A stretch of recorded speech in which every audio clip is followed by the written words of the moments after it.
Okay, good morning, good afternoon, good evening. Welcome to BWTM Sports. It's 3 a.m. or 3 minutes past 3 in the morning in the UK. And for those of you who are in the UK, thanks for staying up. It's Degale versus Truax 2, the rematch. Of course, Hurd versus Lara unification bout. The two fights we'll be focusing on tonight. So let us know where you are in the world listening to this live audio commentary. There will be no video attached to this. It's live audio commentary only.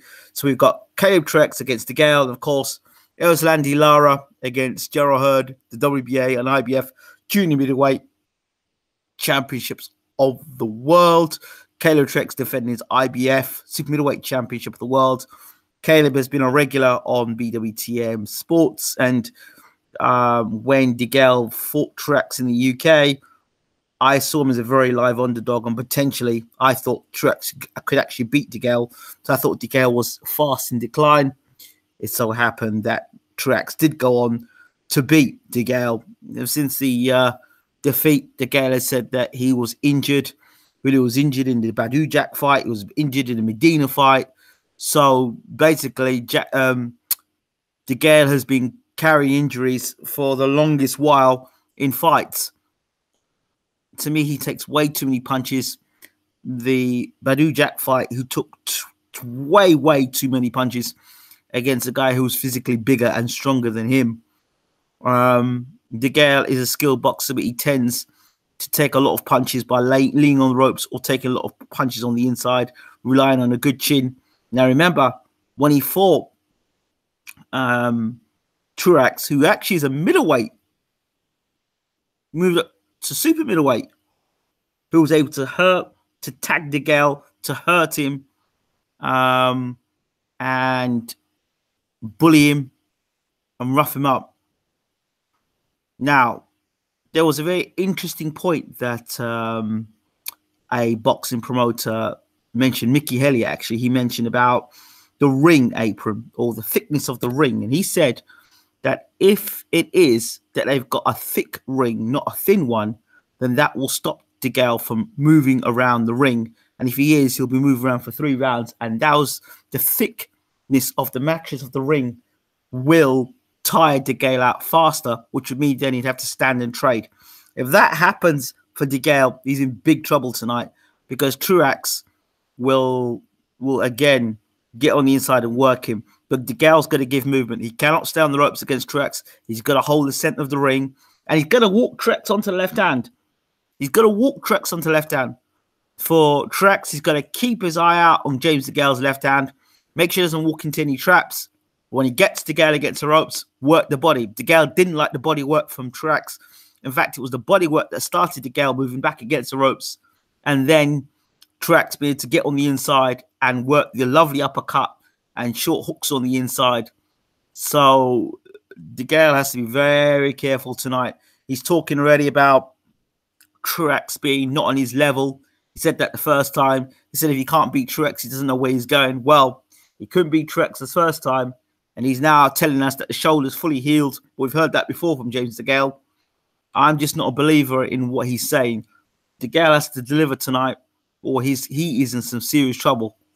Has he got the ability to beat Truax? Yeah, he's got the ability to beat Truax. But how much is left in James Degale? So many questions that need to be left unanswered for Degale. Was that a very poor performance from James Degale? Or was that just the James Degale we've got now in 2018? All those hard fights caught up with him. People talk of Degale slurring his words and from taking one too many punches. I don't know about all that. But this is a difficult fight for Degale tonight. And if he was to come back and to win the title, it would be a very good performance from Degale to do it. So give a shout out to where you are in the world listening to this commentary and your prediction on this fight tonight.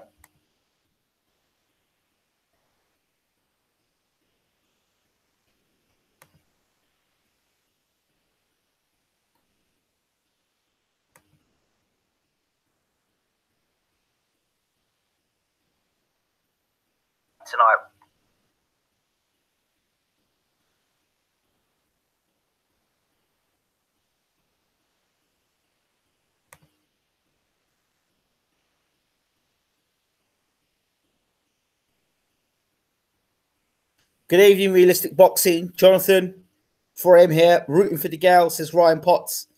You got to root for Truax. Guy deserves some wins and good fortune. Yorkshire, Ingram, and Degale wins to set up Groves pay-per-view, possibly controversial on scorecards. If I have to go anywhere, I'm going to go Truax to either stop Degale or to beat him on points. If it is what Mickey Elliott said regarding the thickness of the mattress, if that's the reason why they've picked Vegas, if that's the reason why they've got that particular canvas, everything will be in the favor of the champion for sure. So Degale might not be aware of that until he gets in the ring and starts to move around the ring within three. Well, no, because if Degale decides to move, Degale's best hope in this fight was to move. And to be honest, if I'm really honest with you, okay, shoulder may have gone, and his shoulder wasn't great, but his footwork was disastrous. He was being walked back to the ropes most times. In fact, Degale was voluntarily walking himself back to the ropes. So I'm concerned. Can Degale stay off the ropes for 12 rounds? Of recent fights, he doesn't show me that. 2, can James Degale stop getting hit as much as he gets hits in these fights? I mean, those are questions Degale's going to have to answer. Has he got the power to stop Truax? I think he does. I think they've both got the power to stop one another, to be honest. I really do. How much has Truax improved as a fighter, as a champion? Is he one of these guys that when they become champion, they become hungrier and they fight better? Or is he one of these guys that when he becomes champion, it goes to his head and he slacks off? I've beaten once, so I'll beat him again. As for James Degale, he's been beaten already. He does not sound like a guy who's admitted he's been beaten. He just sounds like a guy to me that said, you know what? I got beat, but I didn't really get beat. I didn't really get beat. Yeah, I had an off night. I didn't really get beat. And the guy that's not really admitting that maybe this guy Truax is a little better than he gave him credit for. Yes. J-Rock and Gallimore is fighting tonight as well. I've heard about that. Is that being shown on Box Nation? Because I've got the volume down. So I know that Gallimore's been done a lot of talking. We're getting live pictures now. Gallimore. So we've got a bonus for you tonight. J-Rock versus Gallimore. If you're hearing a little fizz in the background, that's my Pepsi that's keeping me up tonight. This evening is sponsored by Pepsi. Well, it's actually sponsored by Pepsi, but it's going to keep me hyped for the night because at least tonight, we don't have to be bored of some terrible undercard fights. We've got 3 cracking fights tonight. J-Rock, the last time I saw J-Rock, I saw him getting knocked out by one of the Charles brothers. Julian Williams, 24-1 with 150 KOs. Gallimore 20-1 with 17 KOs and 1 draw. Gallimore, the taller man, and he's got the longer reach. He's got almost 10 inches reach on Julian Williams or J-Rock. So Gallimore will be using that jab for sure and keeping J-Rock on the outside. So he's been doing a lot of talking, to understand. So it's Williams versus Gallimore. I hope you all can hear me clearly. I'm seeing Floyd Mayweather there in the background. Jimmy Lennon Jr. is doing the presenting of the 2 fighters. But it says Floyd Mayweather Jr. with a red hat in his head. Gallimore, is that Jamaica? Gallimore's from Jamaica. Or he's got a Jamaican background. Okay. And J-Rock. Got J-Rock winning this by superior ring skills. Okay.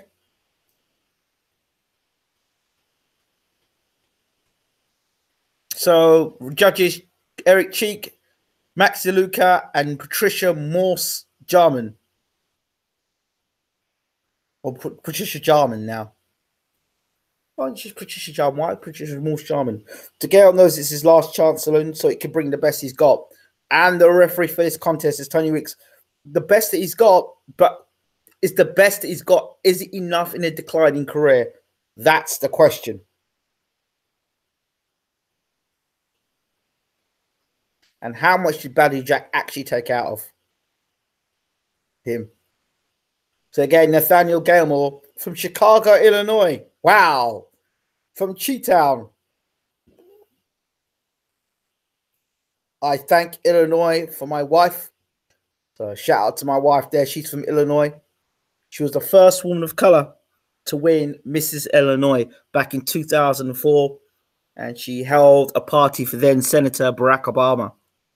So shout out to Illinois. If it wasn't for Illinois, I wouldn't be a married man today. So shout out to Illinois there. I hope this isn't Degale's last stand. So much promise. Well, arrogance will get you some places. Julian Williams from Philadelphia, Pennsylvania. The same neck of the woods of Bye-Bye or Bryant Jennings and Bernard, the Executioner Hopkins. It's Julian J. Rock Williams. 24 fights, 1 loss, 1 draw, 15 by KO. So I've got here, Jonathan thinks that J-Rock will win because he's got the superior boxing skills. J-Rock just pointing towards the fighter, Nathaniel Gallimore. So both guys look ready. There's been a lot of talking before the fight. I understand. I haven't really followed this fight too much. Well, here we go. J-Rock. It's interesting that both guys, particularly J-Rock, looks bone dry. Doesn't look like he's warmed up in the dressing room. I think Nathaniel looks like he's got more of a sweat on. But J-Rock almost looks bone dry. I always get concerned when guys come out and they look bone dry because they're always vulnerable to getting caught with the right hand.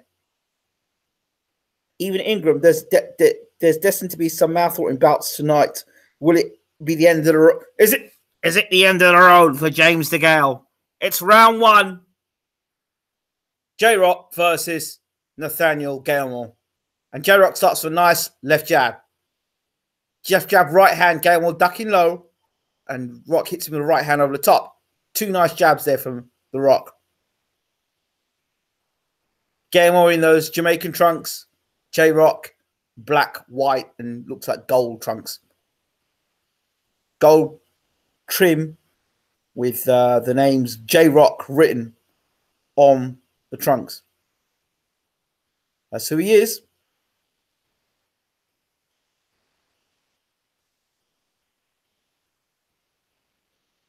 Good right hand there from J-Rock. It's interesting that Gallimore is, as the taller guy, has got a longer reach. But I'd like to see Gallimore actually get on his jab and box off the back foot rather than coming onto the front foot. He's a taller guy. He's got the longer reach. He should be using that reach. There's no reason why J-Rock should be landing the jab and the right hand on Gallimore in the first round. Absolutely none whatsoever. Because Gallimore has got the longer reach. On the back of his trunks, he's got R.I.P. Ed Brown. So, don't know who Ed Brown is, but rest in peace, Ed.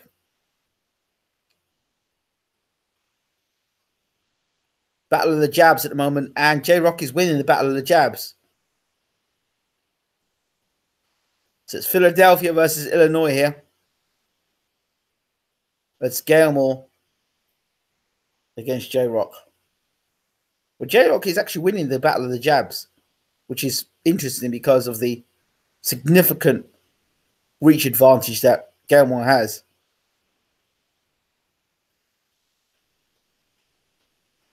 Both are looking at one another. Not a lot of action. J-Rock moving from left to right, then back to right to left. Just out the range of Gallimore's jab, and then doubles up his own jab. J-Rock.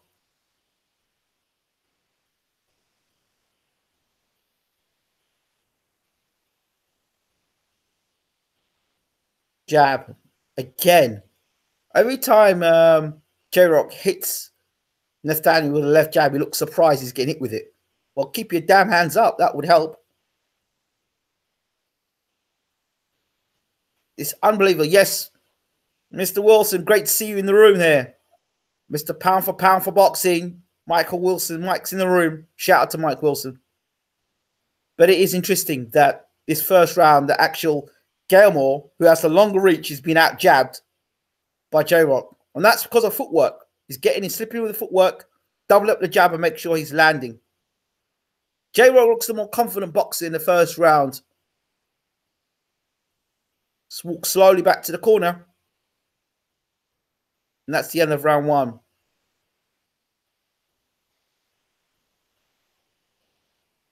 So in they're showing the Williams corner, but it's not the Williams corner. It's J-Rock corner. Why are they showing Williams corner? Well, in Williams corner, well, never mind. See Stephen Edwards in the corner there. In the ear of J-Rock. I can't hear what's being said. Where is the live stream? Just a reminder for people listening in, this is live audio commentary, which means, for those of you who don't understand what that means, basically it's radio you're listening to. There is no live stream. If you want a live stream, get it on Box Nation or watch it on Showtime Boxing. This is round 2. J-Rock versus Gallimore. Again, J-Rock with the jab, doubling up the jab. He hits Gallimore with another left jab, snaps his head back. Gallimore tries to double jab and throw shoot a right hand to the body. J-Rock's not having none of it. And you watch the difference between when Gallimore lands a jab and J-Rock lands a jab. When J-Rock lands a jab, it's rocking Gallimore's head back. Gallimore looks confused when he gets hit with the left jab. Whereas J-Rock, when he gets hit with the jab, he's blocking a lot of the jabs. So to me, J-Rock looks the better, technically sound boxer. J-Rock's a lot with a big right hand there. J-Rock's rocked back out of the way of it. Not a problem.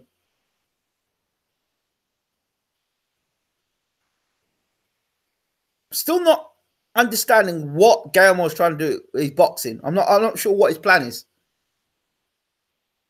He's allowing the guy with the shorter reach to box him with the jab. So I'm not sure what's going on there.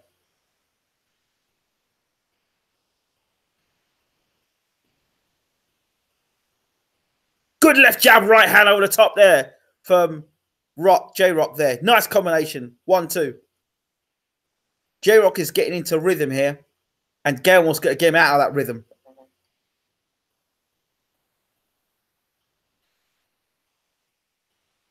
J-Rock moved from side to side. Nice, popped a nice jab there. See, with that movement, when he's moving from left to right, J-Rock, and popping the jab out, he hasn't allowed Gallimore the chance to actually set his feet and land big shots because he's constantly on the move. J-Rock points a little smile out to Gallimore and he caught him a good shot. It's a nice little right hand over the top there. Gallimore has to touch and test the chin of Rock. He's got to hit him with something and make Rock get out of this rhythm. Because if this fight continues the same way, J-Rock's going to box him all day long. Good double jab there, but J-Rock blocks it nicely.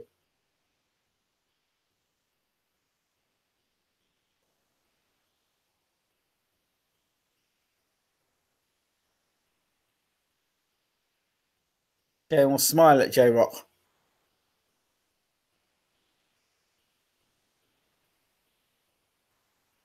J-Rock ties him up on the inside. And away they go again. I'm kind of looking at foot position here, if that's got anything to do with it. Gallimore has a wider stance, which would mean it'd be difficult for him to maneuver around the ring as much. If you look at Gallimore's feet, it's very much flat-footed. If you look at him, he's more flat-footed. And he's got a wider stance, which means he's got to bring his legs back together to maneuver around. You get a little clip here of Erislandy Lara preparing to fight Hurd later tonight. Main event. 12 rounds for the unified light middleweight championship of the world. And there's the other man, Hurd, who actually beat Tony... I Am Boxing. I can't remember. Tony Robinson, is it? Could be the last one. Tony Harrison. Yes, he was a regular on our channel. Tony Harrison. I Am Boxing. Lara, they're smiling. Got an opportunity tonight to be a unified champion. Cool as ever. It's not been good for the Cubans recently. Their fights are all getting beat. So Lara's got to fly the flag by himself tonight, quite literally. This is round 3. J-Rock versus Gallimore. Double jab there from Rock.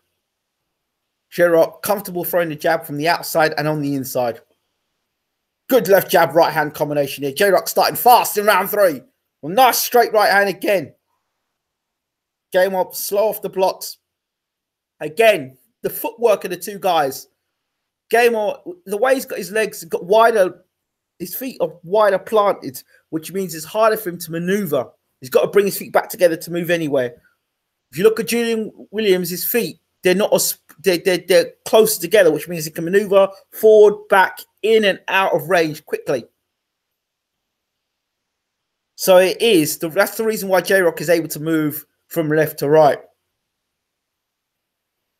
If I were going to talk to Gallimore now, I'd be saying to Gallimore, all right, let's see some more feints from you, Gallimore. You're just walking straight forward, mainly in straight lines. Let's see some more feints from you. Good right hand on the inside there from Gallimore. First time I'm watching him fight, by the way. Now, what I'm seeing here, you know what J-Rock's reminding me of? His style now reminds me of Hopkins, where Hopkins would get on the inside and work you. Now, good body shots. Good body shots. Now it's begun a bit of a punch-up now, and J-Rock is better on the inside and the outside. He's ripping uppercuts on the inside. Gallimore is getting beaten on the outside. He's getting bullied on the inside.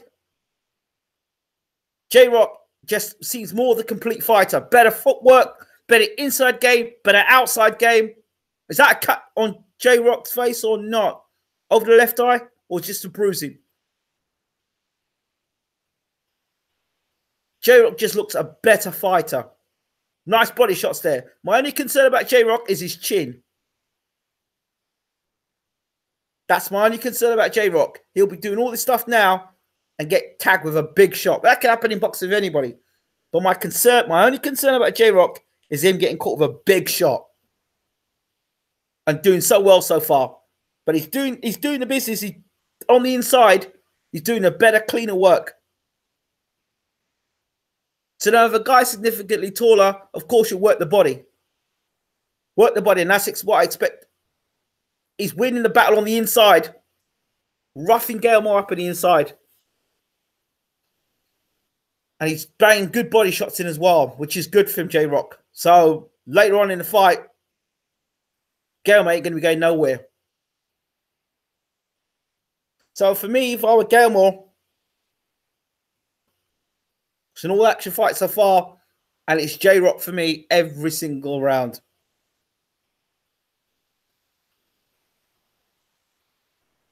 This is like almost like boy versus man in there, quite literally, the way they're boxing.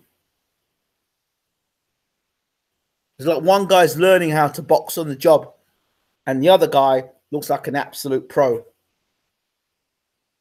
Gallimore has no answer to what J-Rock does on the inside.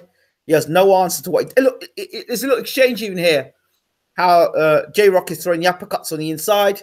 And then Gallimore tries to answer. Not good. Different class altogether. J-Rock working some good body shots. Gallimore tried to rip an uppercut. And J-Rock's there blocking that. Different class so far. But for me, Gallimore needs to double up the jab. He needs to bring his feet closer together. He needs to ensure more feints. And he needs to ensure if he's going to throw a shot, that it's going to land. Don't just throw a punch for the sake of throwing it. And now look to take the fight to J-Rock. Try and put him on the back foot. Try and get the respect from him. Try and hit him with something and hurt him. If you can't hurt J-Rock, then forget it. You've got to hurt J-Rock. Push him back. That's right. Push him back now, which he's trying to do now, Gallimore. Trying to throw the uppercut on the inside, but J-Rock is smarter. Make that height and reach matter.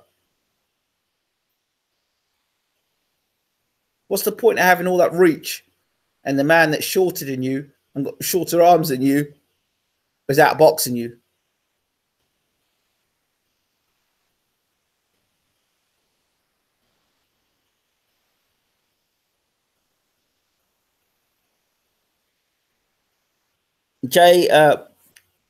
Mike says, I'd like for J-Rock to keep the fight from mid-range out because Gallimore has to really pick up his feet to then set to punch, like I was saying. He's slower and J-Rock is taking advantage of this result. Yeah. When is Truax versus Degale after this fight? Gallimore also winds up more to punch, leaving himself open. He does. Got to work the jab, of course. But working jab, you got to work the jab. But he's getting bullied on the inside here with body shots. And Gallimore just standing there now and getting with body shots. He was hurt by those body shots. And you know what? I think for the first time in this fight, it looked like Williams is actually starting to have an effect on Gallimore. Yep. Then body shots are hurting. He's feeding the shots. He's feeding these shots now. He's popping the jab out. He's popping it more of a out of more desperation now. The punches that are coming out from Gallimore now are more desperation shots. They're hurried shots. He's not throwing because he wants to throw them. He's throwing because he has to throw them. And that's the difference now. J-Rock is controlling the pace, throwing combination punches. You know what? I would not be surprised in the next 2 rounds that J-Rock stops Gallimore at the moment. Good combination there, though. Gallimore trying to fight back. But J-Rock is there. They're trading up close again. But it's worse when somebody's forcing the pace, which is what J-Rock is doing. He's forcing the pace. Good uppercut inside there from Gallimore. Oh, he hurt J-Rock, though. Good left hook there from J-Rock. And a right hand. Gallimore trying to force the fight now. Trying to brawl with J-Rock. And I think he caught him a shot there. Slightly hurt J-Rock. This is Gallimore's only chance to beat J-Rock. Rough him up on the inside. Give him a hard fight. Re-rough him up. Just getting pictures there of Truax preparing for the fight. Shout out to my man Caleb Truax there as he prepares to fight James Degale and defend his title for the first time. I was thinking this would be a 12-rounder, but it doesn't sound like it coming from your commentary. No, I don't see it being a 12-rounder at this rate.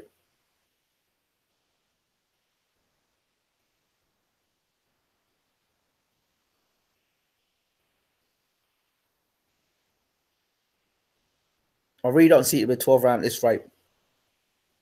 Truax for the second upset. That's my money on Truax tonight. But he's got to walk but he's got to avoid the left hand. He's got to avoid Degale walking him onto the left hand. This is round 5. The body shots in the last round. For the first time, I thought Williams actually got through to Gallimore, but there was a punch at the end of near the end of round 5, which I thought hurt J-Rock. And that's what I was saying about J-Rock. He can be doing all this stuff, but his chin, I'm sorry, I have no faith in J-Rock's chin, none whatsoever. So, Gallimore's still in this fight. But like I said, last round he was throwing punches because he was forced to rather than because he wanted to. He's not controlling the fight. You see the way he's throwing his jab now? It's not the same composed thing he had earlier on. Now he's talking to J-Rock. Now, it's all right talking to somebody when you're in control of the fight. But when you've had your ass whooped for the last 4 rounds, going to the 5th round, and you're talking to the opponent and shaking your head, no. That's quite the opposite. That means that, you know what? You know you're getting your ass whooped. Or you're not quite sure what to do. He's trying to distract Williams from what he should be doing. And Williams is smart enough not to get involved with it. Slower pace this round. Williams from the outside got caught with a right hand there. I do not trust the Williams chin. I really don't. In all what Gallimore's doing, and Williams is outboxing him, I don't trust J-Rock's chin. I'm sorry.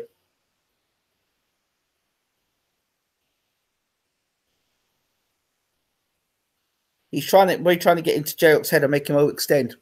Well, possibly.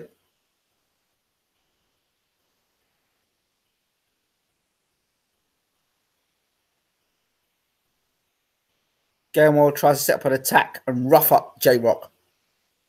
Pace has slowed down in this round after a real rough and tumble round before. Nice little uppercut inside there from J-Rock. Oh, good combination there from Gallimore. Has J-Rock slowed himself in this round? I'm not quite sure.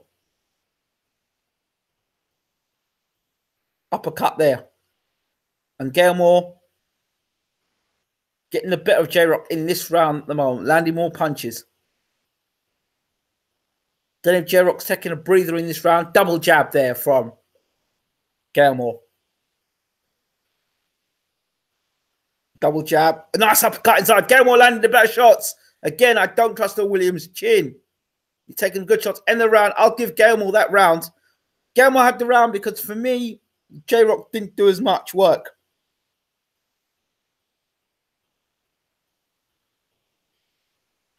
So that was the first round for me for Gallimore. J-Rock, as I said, at the end of the fourth, I thought he was hurt by a shot.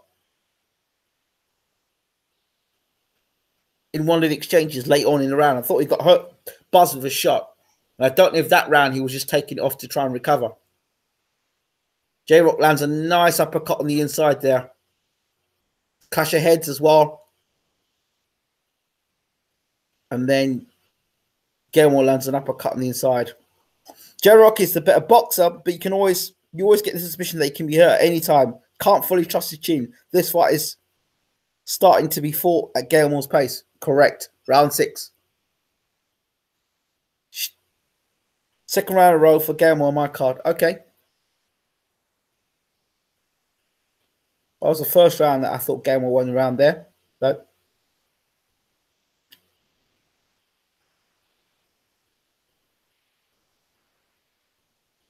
Four-2. Okay.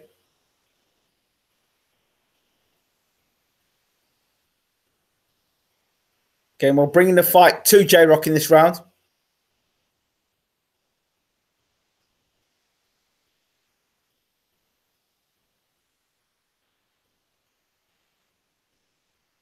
J-Rock not as busy as been the last 2 rounds. He's not as busy, to be fair. He hasn't been as busy. I don't know if it's now J-Rock that's tiring.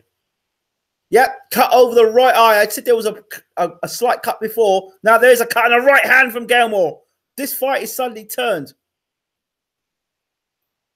J-Rock looks like he's tiring. This whole fight is turned on its head now. And it's now Gallimore that looks like he's... Good combination there from Gallimore.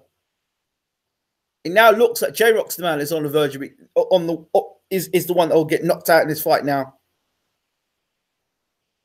But we'll see. Gallimore calls J-Rock in. Big right hand. He tried to land there on J-Rock.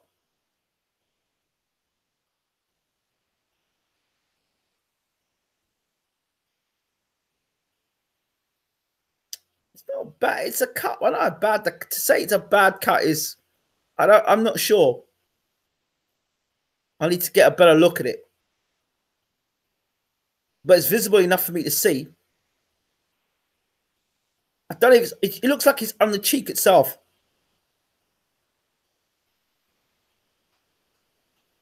But it's definitely having its effect on J-Rock for sure. Game on, the more busier this round.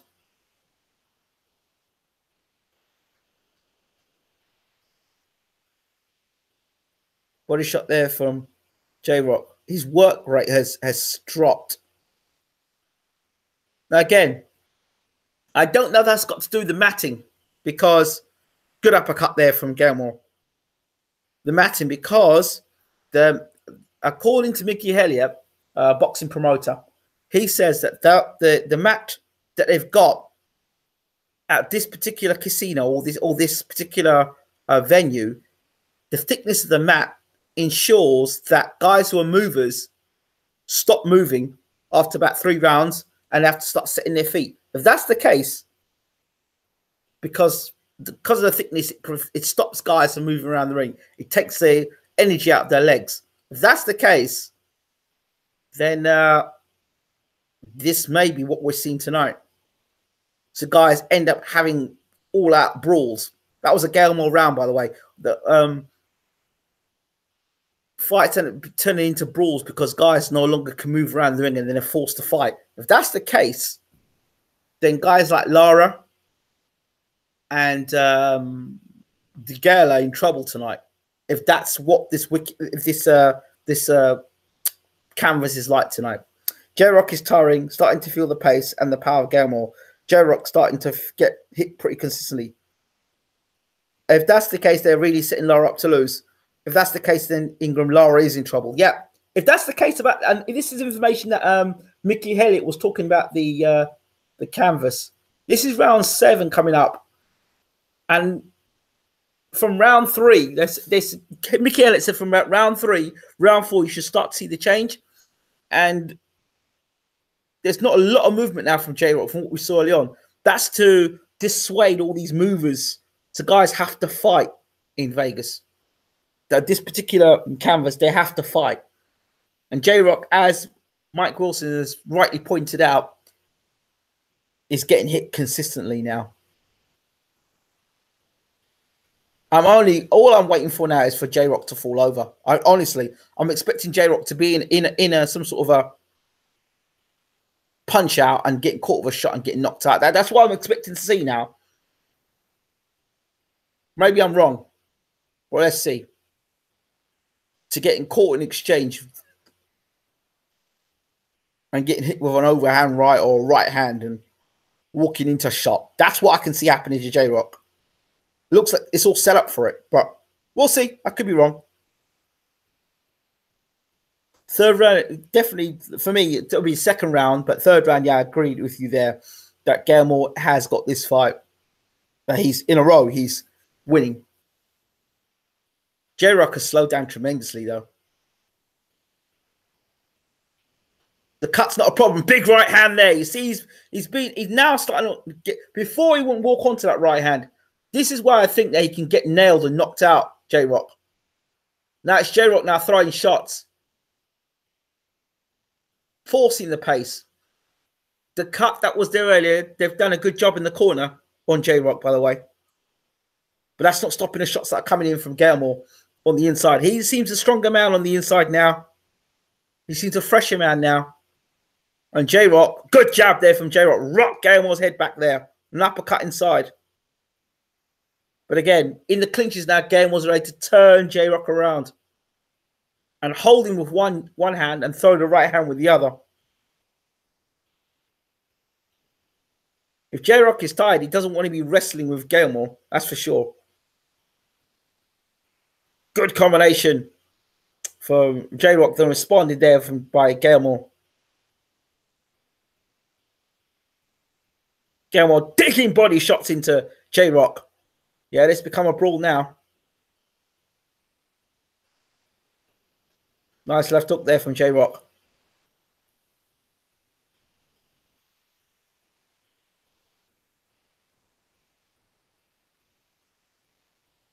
Gallimore tried a big shot there and missed.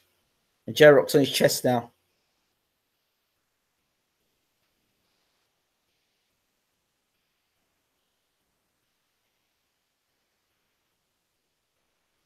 Both men look tired, to be honest. End of the round.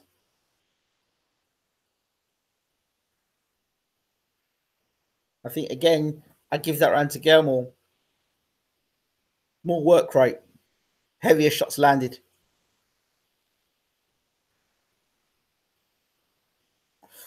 Gallimore, this is turning into a bit of a war. Yeah, that's what I said about this particular canvas. It will make you have wars. And if it comes down to a war tonight for Mr. Nice 1-2 there from Gallimore. If it comes down to war tonight, I wouldn't back Degale in a war tonight, to be honest. He's had too many of them.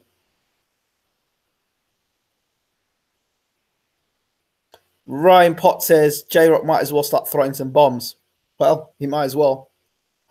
Good evening to everybody listening tonight, by the way. Wherever you are in the world, don't forget to hit that subscribe button and let us know where you're listening to this broadcast. This is round 8. And Gallimore has won the last, 4 rounds? This is round 8 now. So on my card, I've got it a draw. First 4 to J-Rock. Second 4 to, well, Gallimore. Almost. Well, kind of.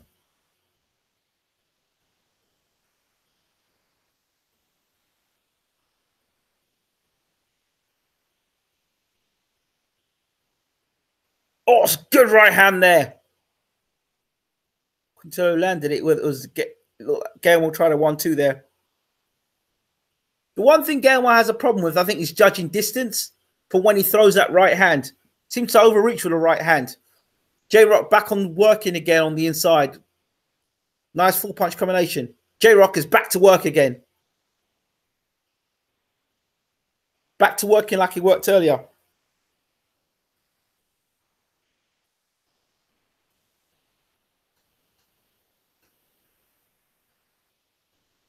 He's back to how he was working in the first 4, J-Rock. Which makes me even more convinced that he was buzzed early in that round, that 5th round, where I said he was hurt and he used a couple of rounds to recover. Now he's back in the fight again, second wind, and J-Rock's back to how he was in the beginning of the fight, hunting Gallimore down and whipping body shots in and working him. I think if J-Rock stays on Gallimore's chest, stays on his chest, he beats him up. And this is where J-Rock is landing nice shots on the inside, and Gallimore's not very good at judging distance.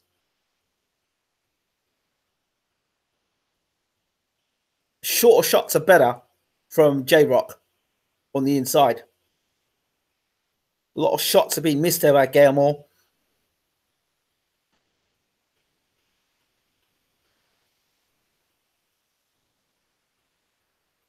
A lot of shots being blocked or slipped by J-Rock here.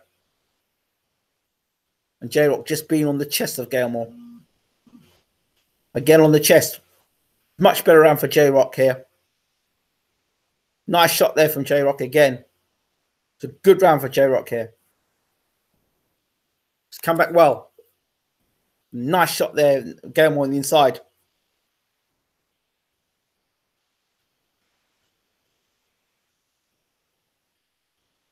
J-Rock blocking a lot of the shots that Gallimore's throwing. Again, he's forced. When Gallimore's forced, good shot on the inside there from J-Rock. When Gallimore just throws J-Rock into the ropes. End of the round. That was a J-Rock round.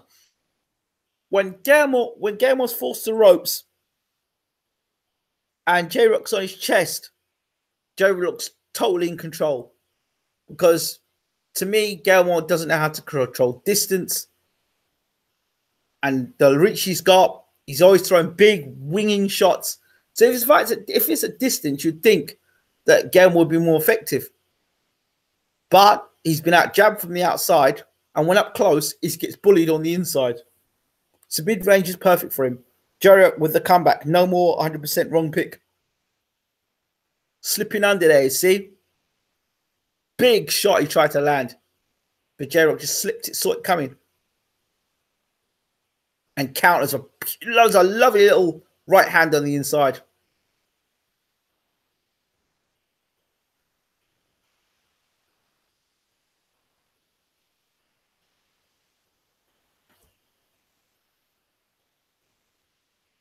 This is round 9. And J-Rock starts round 9 as he ended round 8.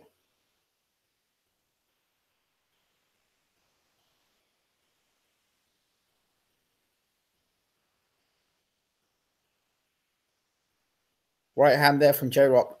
You know, looking at his fight now, it's swung both ways. But the last two, this round here, started off well from J-Rock. And the round before, J-Rock had it. As long as J-Rock just stays on, good combination there from J-Rock. And he just missed with the uppercut. Good right hand there from J-Rock. He's got Gallimore against the ropes. Instead of clowning, Gallimore should be tying J-Rock up. Again, J-Rock on him.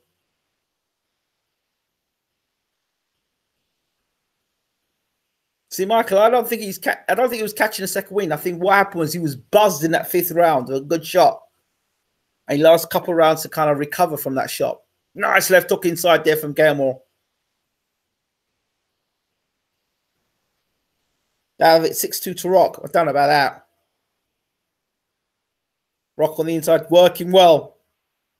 Gallimore just got his hands up and just leaning on J-Rock. J-Rock push him to ropes and hit him with a little short right hand. He complains to the referee, but J-Rock's on him. J-Rock's on him like a Harper shark, as Bruno would say. He's on me like a Harper shark, that Tyson. J-Rock tucking up nicely and staying in the pocket. Again, body shot, head shot, working. A good right hand there. That one hurt Gallimore. Spun him round with a right hand there. Good shot there from J-Rock.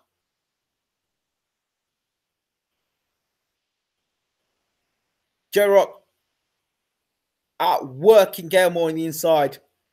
Trying little short hooks. Gallimore winging with more wide shots. And those wide, longer shots are the wrong range. And that's why J-Rock's able to slip under and counter with nice short shots on the inside. Gallimore needs space to land his shots. The much longer reach. But it's been basically, the reach has been useless to him tonight. Non-effective.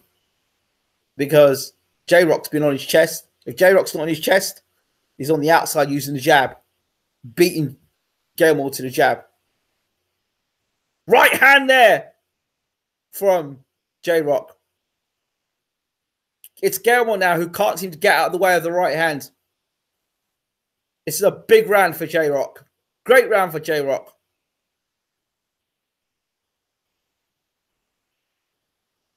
J-Rock has come back a bit during the last 2 rounds. Is Williams catching a second wind?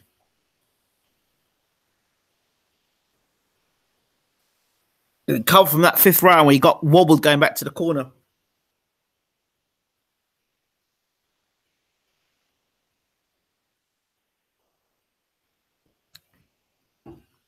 Let's look at it again. Double jab. Right hand to the body. Right hand to the body. Left hook to the head. Woo! Let's look at it now. Right hand to the body. Left hook to the head. Right hand to the head. Nice combination there from J-Rock. Again. Jab. Right hand to the chin. Beautiful shots there from J-Rock. This is round 10. J-Rock's won the last 2 rounds for me easily. Dominated the last 2 rounds. This is round 10. I don't know how this fight's going to go, to be honest now. If J-Rock stays doing what he's doing, he wins the fight. Staying on Gallimore's chest. He's got to keep Gallimore with his back against the ropes and not allow him to get any range. Yeah, you see, Gallimore tried to load up with a big right hand there. Set a trap. But J-Rock saw it and then landed a nice stinging shot. Good body shot on the inside. Another body shot there from J-Rock. J-Rock sort of reminds me of a Hopkins-like performance here. Where he's all rough on the inside and working the body and staying in the pocket. He's chopping the tree down. Hook by hook by hook. Body shot, uppercut, hook, jab, anything. Just keeps chopping the body. Now, Gallimore threw a combination there.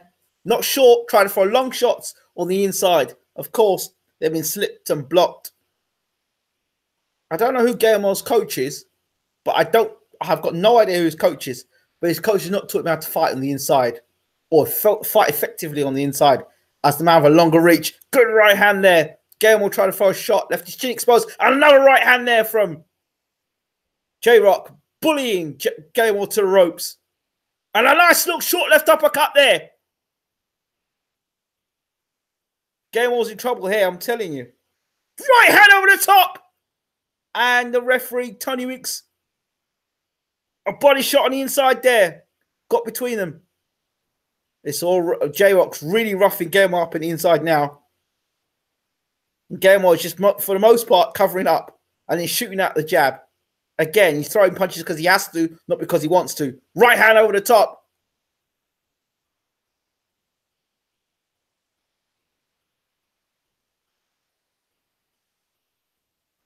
J-Rock just behind, very tight defense. Catching everything that Gallimore has and then landing. Big right hand there again from J-Rock. He's chopping the tree. He's going from head to body to head to body. He's literally working his man over. Working Gallimore over. Oh, good combination there. Gallimore trying to fire back there at J-Rock. End of the round. Another round to J-Rock. He's dominating this fight now.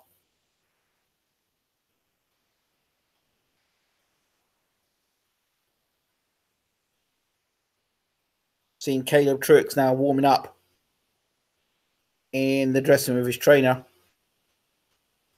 What was interesting being in the Carson Jones camp. They're the same camp, almost the same camp as Caleb Truax there in Minnesota.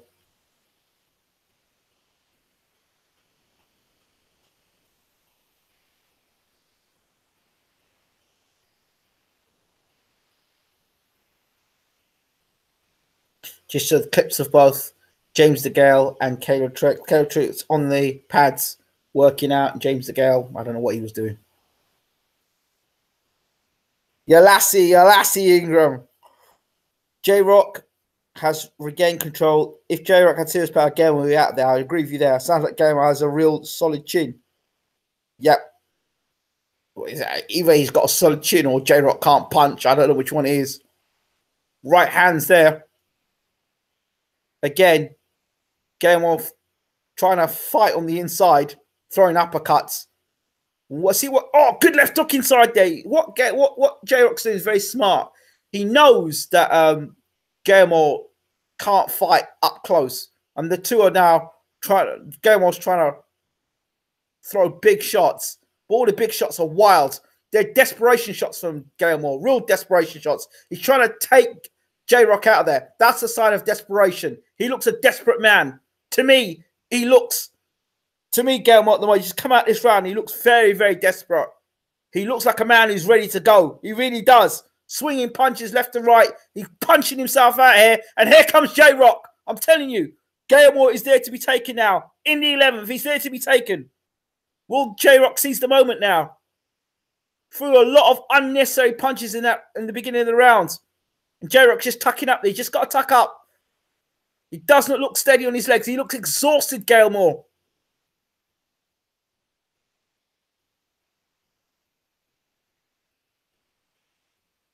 Gallimore looks tired. You can see it in his body language. Good jab there from J-Rock. Oh, big left hook there. Oh, my good. And a right hand as well. And a left hook and a right hand. I think Gallimore's in trouble. Another right hand. Another right hand. Oh, dear me. Gallimore tucks up. Left hook. Right hand. Uppercut. Left hand. Right hand. Left hand. Right hand.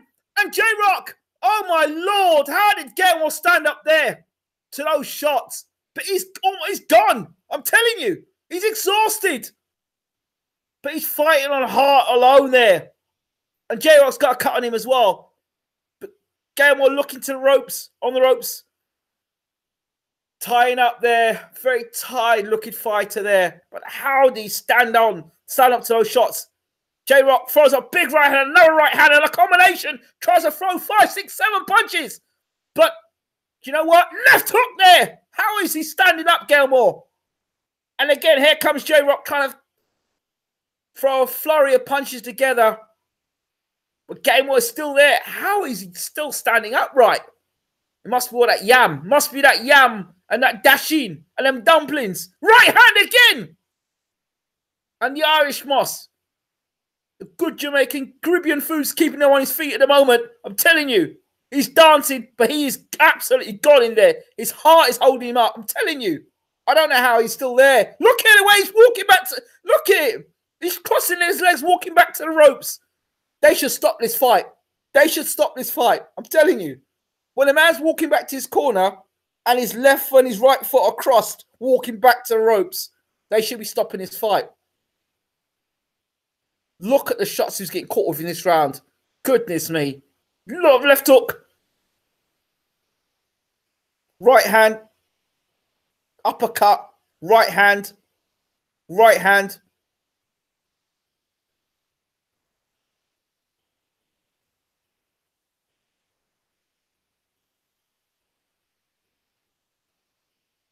Right hand.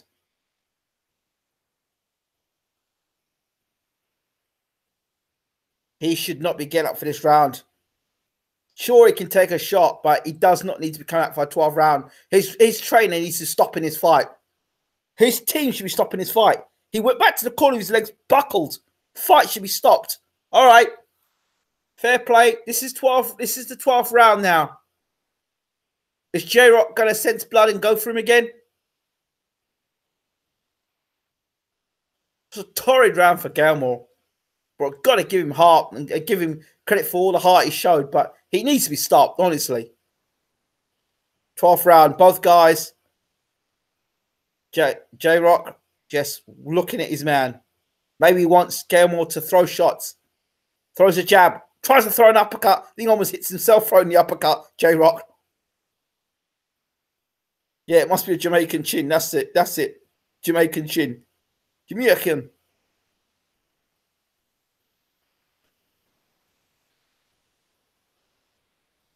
Let's go. Let's go. Come on, J-Rock. Throws a combination now. Trying to flurry for Tony Weeks to come in and stop the fight.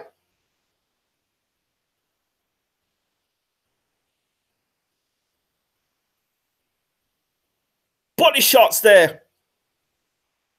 Johnny Weeks says keep the punches up to J-Rock. I'm not sure if J-Rock's that's exhausted or what. But I know Gallimore's definitely exhausted. J-Rock, you can see, is showing the signs of a war. Double jab right hand there from J-Rock.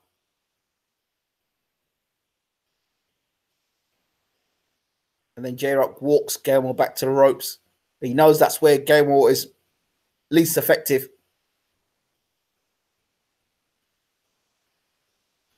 One minute 13. 1 minute 12. 1 minute 10. Right hand over top from J-Rock.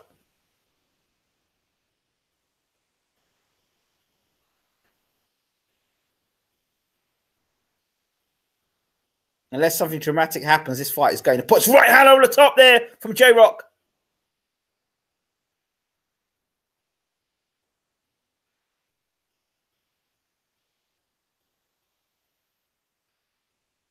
J-Rock smiles as Gallimore tried to throw a combination. J-Rock just slipped it.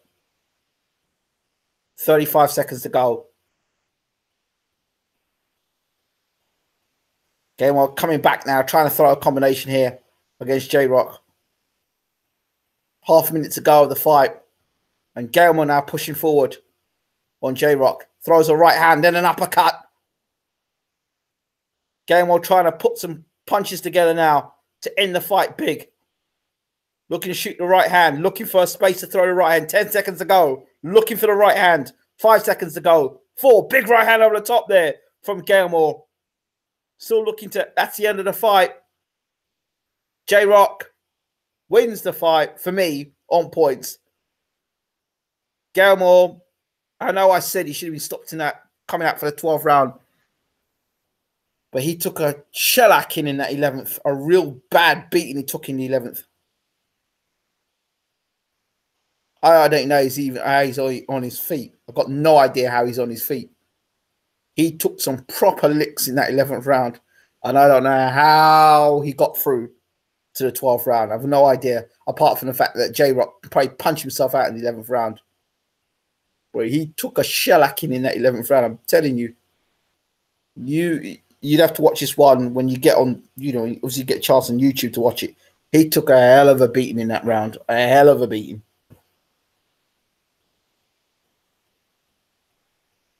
10 rounds to 2 for you, Ingram. I won't say 10 rounds to 2.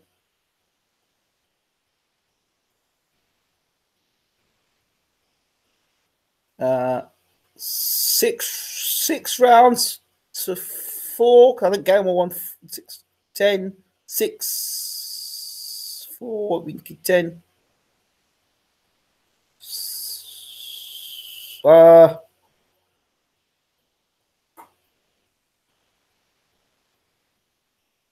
J-Rock won the last 3, and then the 4, and then Gallimore won 4 rounds. I had J-Rock winning the fight though by at least 4 rounds for me. J-Rock winning the fight by 4 rounds. 8-4. That's about right. Yeah, I say that. Gallimore's one tough dude, a true warrior. I scored 8-4 my card. That's about right. Yeah, about 8-4. That's right. 8-4. I would definitely agree with that scorecard. 8-4. 8 rounds to 4 in favour of J-Rock. No way 10 rounds to 2. Because Gallimore, there's a few rounds there, at least 4 rounds where J-Rock didn't do very much. It was from around round 5. That's where Gallimore started coming to the fight. And he won about 4 of those rounds. And then came into round 9. And that's where J-Rock just put his foot down and went for it. Let's see what the decision is. As I can't hear what the decision is. Congratulations, J-Rock, though.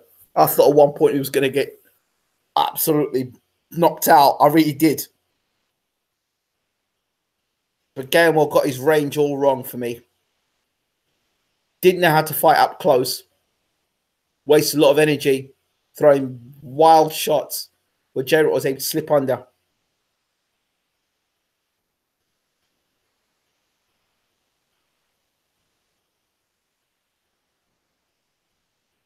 So J-Rock wins. Well done, J-Rock. Majority decision. Now goes 25-1. Good win there. Nice fight. Nice fight to start the evening off with. It's nice when you can start the evening off with a good fight. Good evening to everybody listening to this broadcast tonight. Please, while we're waiting for the next fight to come up, let us know where you're coming from, where you're listening to this, how long you've been listening to BWTM commentary, how long you've been on BWTM Sports, what's the latest interview, the last video you've watched. Let us know. So we just got a commercial break at the moment. If you haven't subscribed to the channel, please subscribe to the channel.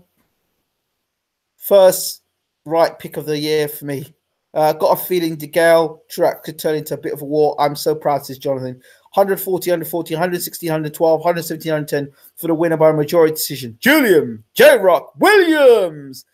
And J-Rock threw up that Wakanda forever salute at the end of the fight. Boxing, Williams Gallimore. Absolutely. Mike, how's the commentary been for you so far? Have you been able to hear it clearly? Please let me know where you're listening to this from. It's nice to hear when people say they're listening to America or they listen to the UK. I've had people say they listen to it in Brazil, in Japan, in China. Wow. So let us know where you're listening to this from. We appreciate it. If you haven't hit the subscribe button, please hit the subscribe button. And also, while you're here, check us out on BWTM Sports Group on Google. We're on Google. Check us out on Snapchat, Bayloric TV, Bayloric TV. I'll just give you the groups now.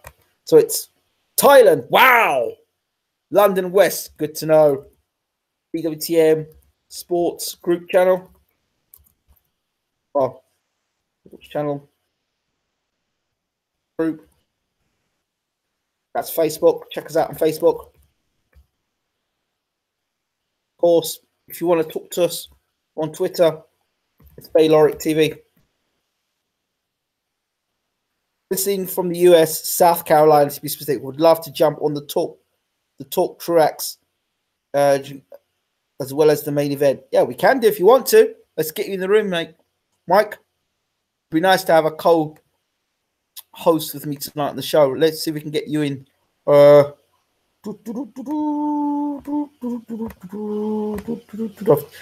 be great to get in the room. Let's see if I can get you in the room before the fight starts, Mike. Copy that.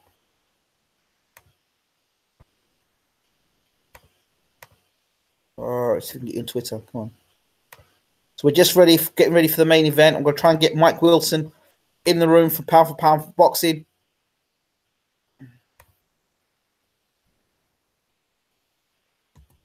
Moment of truth for James Degale.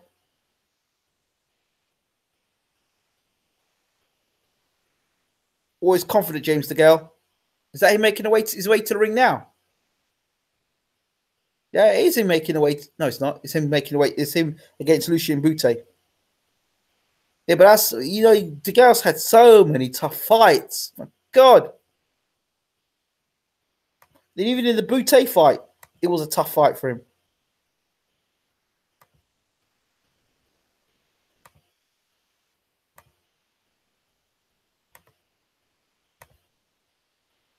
There we go. Just sent it to you, Mike. On your Twitter page. Great to have you in the room tonight.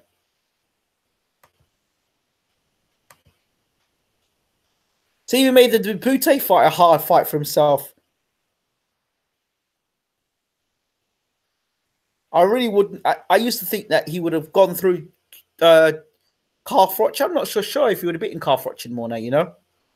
I don't think he would have had power to stop Froch. And Froch would have just been on James Degale from round one to round. That would have been brutal.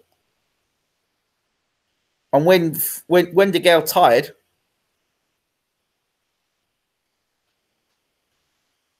that's when there would have been a problem there.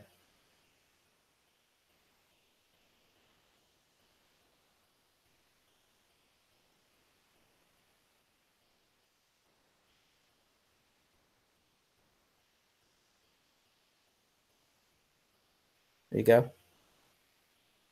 Watching Degale here fight Lucien Boutte. He looked good in the fight, to be fair. But again, hard work. Degale made it for himself. Oh, wow. Let's see now.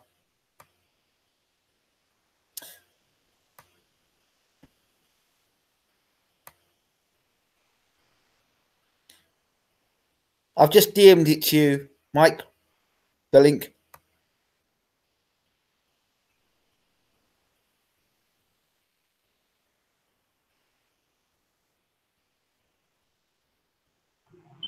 Good to hear that you listen from the USA. Hello, Mike. Can you hear me? I can hear you, Mike. How you doing, champ? Doing all right, and yourself? I'm good, champ. Good to hear you in the room. Yeah, just finished watching the J. Rock Williams Gallimore fight. I was commenting here on the chat as well as both of my Twitter handles, and good fight. J. Rock, he started off well early, establishing the jab, showing himself to be the better boxer. But moment he's kind of slowed down there in round 5, Gallimore picked it up, fought with some confidence. I thought he shook Williams, but Williams, in my opinion, he seemed to catch his second win, seemed to recover in rounds 9 through 12, 8 through 12, really. He really dominated. Big round in the 11th round. Argument could have been made that the fight should have been stopped, but you know, Gallimore, give him credit. He fought hard in the last round, but still, J Rock won 8-4 in rounds, in my opinion. Absolutely. Can't argue with that. It was, I think it was around round 5 where he got hurt. J Rock. Yes, I can't remember the specific punch, but he felt the power for a second there. Seems to slow down as a result. But body shots were the key. I thought the fight would be more advantageous for him if he were to fight mid-range out. But he got inside and really started to pound Gallimore with body shots in round 7, 8, 9, 10, and even through the 11th round. And that really proved the difference in weakened Gallimore. And Gallimore he couldn't recover. He was tough, but he was just weakened by the consistent body work of J Rock over the second half of the fight. Okay, so you're going to be with us for the whole of the fight, right? Yeah, I'll be here. Right. So what I'll do, if you want to do the minute summary, I'll do the round, I'll do the fight, and then you can do this minute summary. How does that sound? That's cool with me. Yeah. That's cool. Or we can intermix. I do the first round, and then you can do the summary, and then the second round you can do the commentary, and I can do the summary. It's up to you. It really doesn't. It doesn't matter to me. You can do the play by play, or we can do the play by play. I can do analysis in between rounds. It really doesn't matter with me. Okay, you could do the analysis in between rounds. How's that sound? That would be cool. That's cool. Fantastic. For people who don't know who you are, here's your platform. Go ahead, my son. Pound for pound boxing report. Weekly YouTube show podcast discussing all things boxing. If you want to find out all information regarding Pound for Pound Boxing Report, the blog page is the best place to go to, p4pboxingreport.wordpress.com. You check the Riley page, you'll find links to our channels and pages on Twitter. Twitter handle is at p4p boxing report, as well as the links for YouTube, G Plus, uh, Facebook, and Tumblr. You can also find links to where to listen to the show: SoundCloud, iTunes, Google Play Music, Stitcher Radio, Player FM for the folks in the UK, as well as Mixcloud. Fantastic. You guys are doing a lot of great work there. Keep it up and keep going. Appreciate it. James Degale, what's the thoughts of James Degale on the USA side of things? I'll just speak for me personally. Two minds of thought here. It's obvious just based on talent alone. James Degale is the superior fighter. Excuse me. The problem is, where is he physically at this point? The Badu Jack was really, really rough on him. Mm-hmm. He got the draw, but he was really punished. Took a long time off. And when he came back to fight Truax, I think it was December 2017, it wasn't there. The spark wasn't there. He not just lost the fight to Truax, he got beat up. Exactly. So my head says that. So again, two minds of thought. I'm thinking that Degale, because he's the superior fighter, he will, for one fight, rev it up and beat Truax. But from a physical standpoint, you just don't know where he's at. If the physical deterioration is there with Degale, if he doesn't have it anymore, he will not only lose again, there's a possibility of him being stopped. I'm going with Degale here by decision, but it's iffy. It's a very shaky pick. It's a very shaky pick.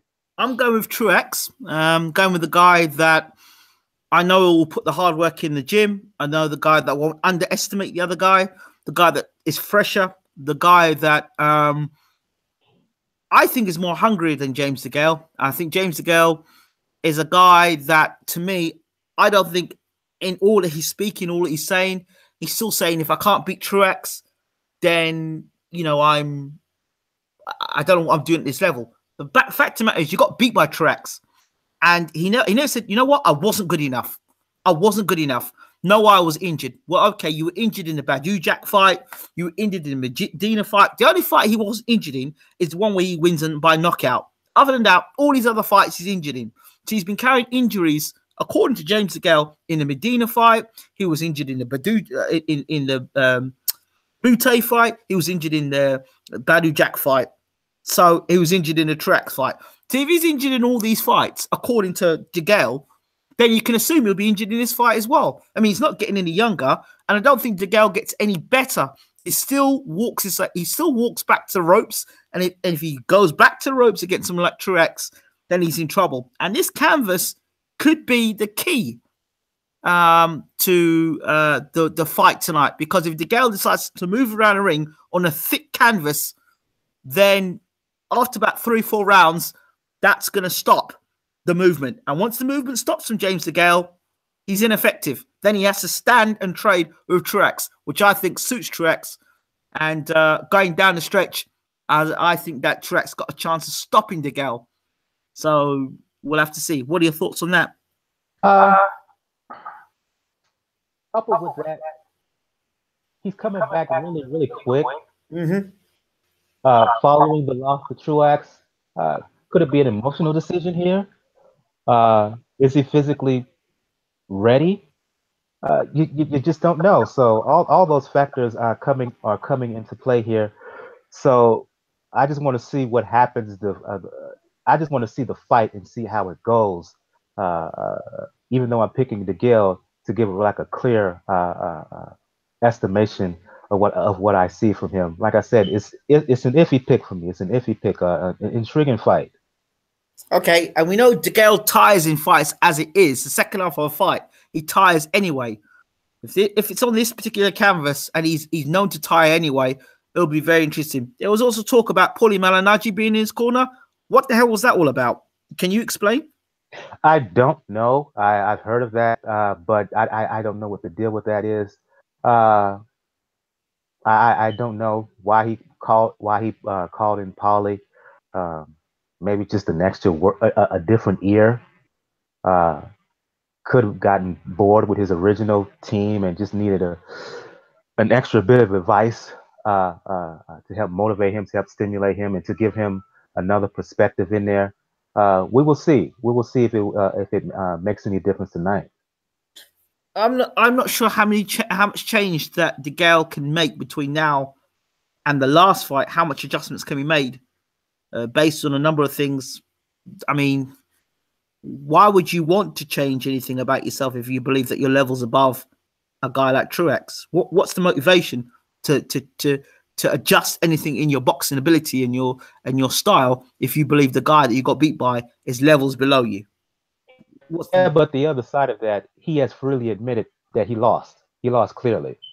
Uh, and even though you may feel that you're a better fighter, the fact that he's admitted to himself that he no doubt lost, he may need a change of strategy, a change of tactics, a change of mindset going into the rematch.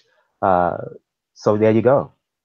Yeah, but how often have you seen in rematches where people say they've changed strategy and they get hit on the chin and they go back to the same thing? It's not like he's had 3 or 4 fights away from Truax and built himself up and worked with a trainer for 3 or 4 fights to work on things, to improve things.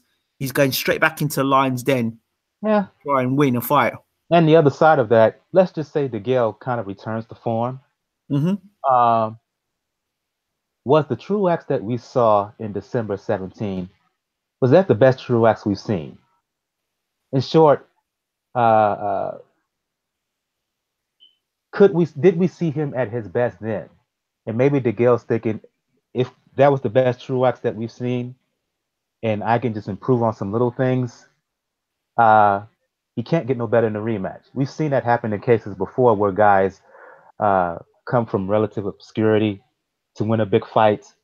There's a rematch, you see him in the ring again, and that fight in short, he may just think that the Truax that we saw was just a one-off, and it's on him to make the adjustments. It's on him to make the change.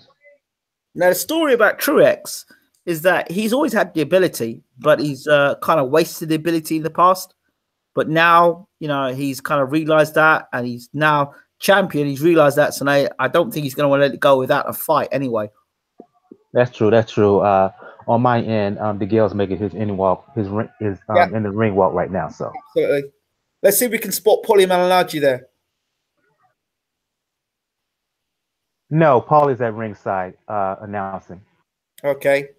Here comes Degale to the ring, dressed in kind of black and gold. Looks like a tank top. The Degale walk or the Degale march.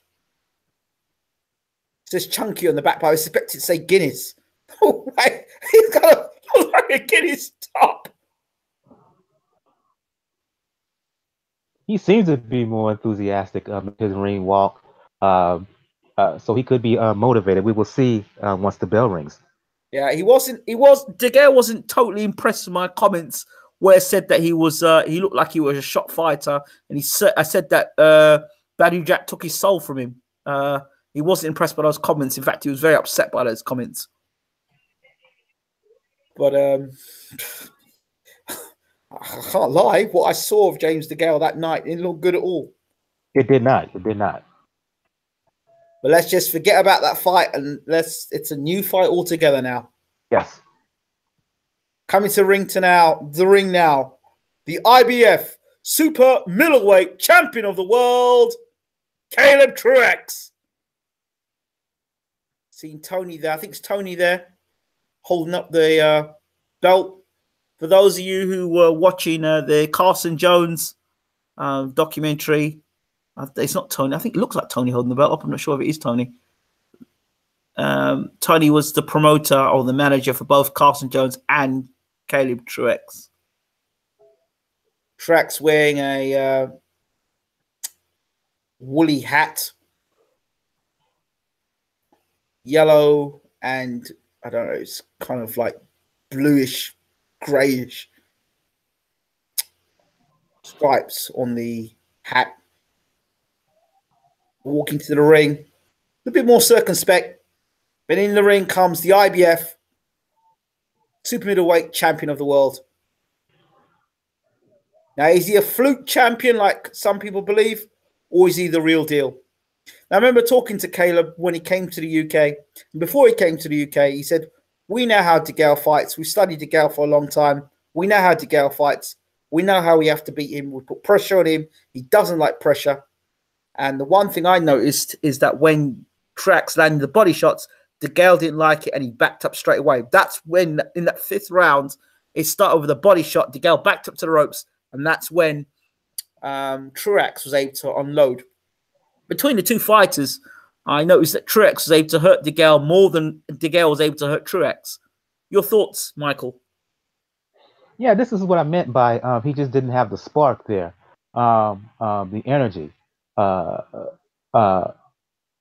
The difference, I was surprised by the fact that Truax showed himself to be the harder puncher. Degale landed, didn't move Truax at all, and Truax, essentially a middleweight, he could still make 160 in my opinion. That's it.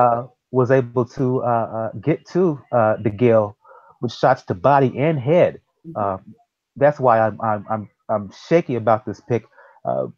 Again, could James Degale, is he already physically shot done?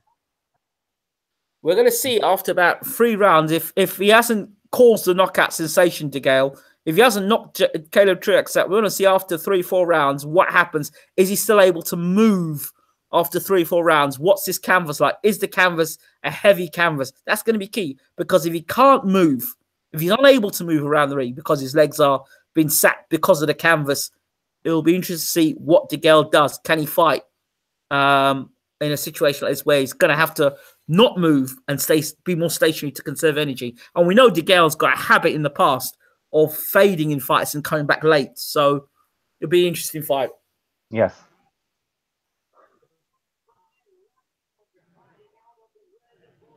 Come on, dodgy canvas, says Malone.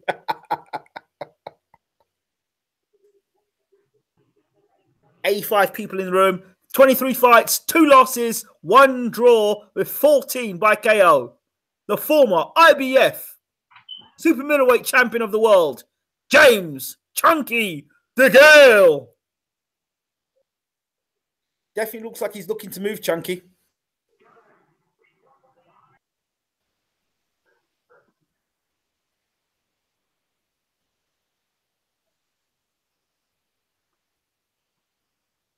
I will say physically he looks a little better in terms of his body.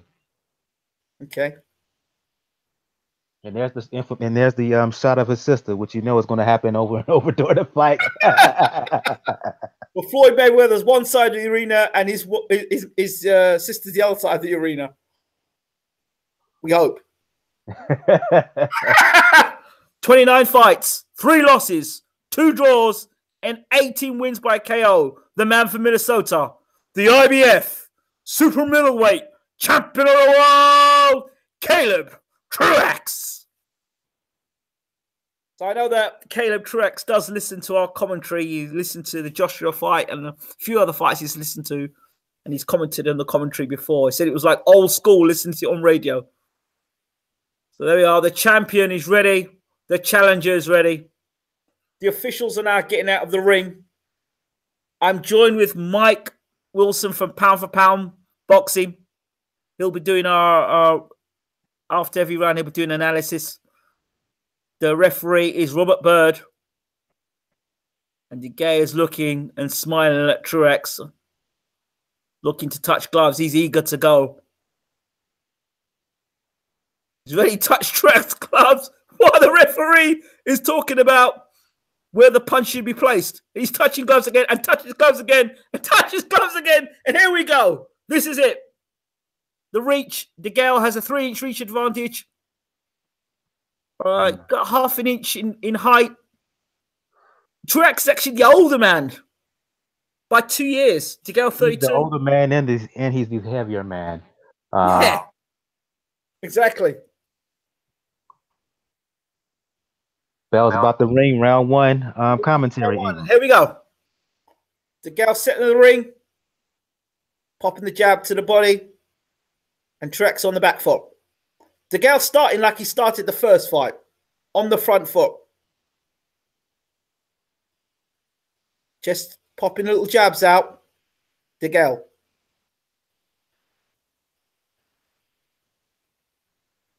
Jab, and there was a head clash there. Degale on the chest of Truax.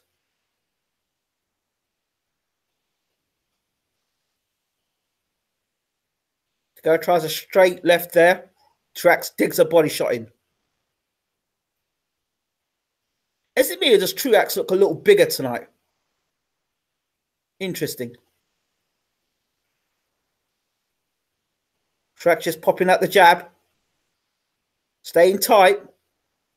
And just walking out. Trying to walk Degale back. Truax looking for the body shots. Slipping under the Degale jab. There's a nice hard left hand there from Degale. And Degale tried another left hand. Truax slipped under it. Degale the busier in the first round.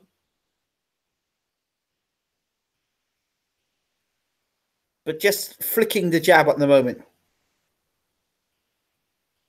Nice left hand, straight left hand there from Degale. Truax pushed off by Degale. Truax slipping under. And he is making Degale miss, and he digs another body shot in there. He's on the chest of Degale. Degale tries to use his elbow and push Truax off of him. Truax slowly walking his way in. Tries a straight right hand, 2 straight right hands there. Degale tried the left hand there. Truax, both guys clash heads. And Truax is hitting the mouth. Okay. Referee says, box on.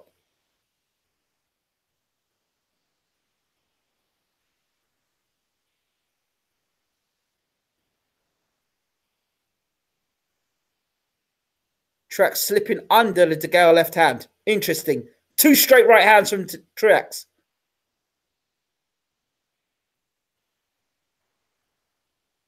Degale is the busier. But his punches don't have anything behind them, to be honest. He just almost cuffs. Degale is now starting to move a bit. Right hand, that straight right hand is landing on Degale by Truax, but it's all rough on the inside. End of the first round. Degale using his shoulder, and Robert Byrd is having a word with Degale using his shoulder.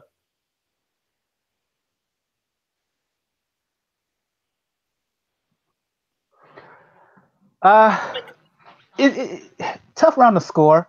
Degale was the more active fighter, but he didn't land with a whole lot of shots.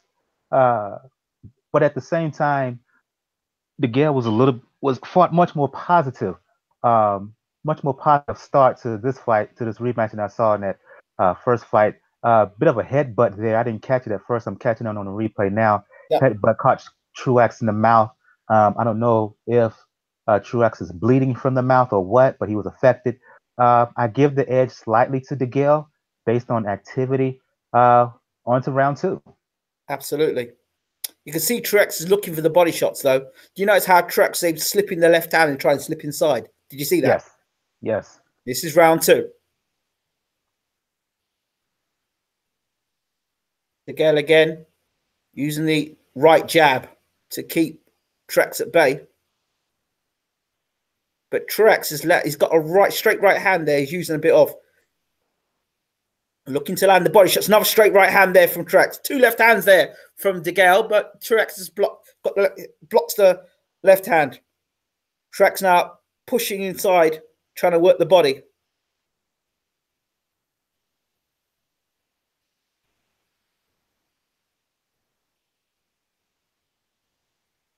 Again, Degale uses shoulder in the mouth and hits Truax in the mouth again.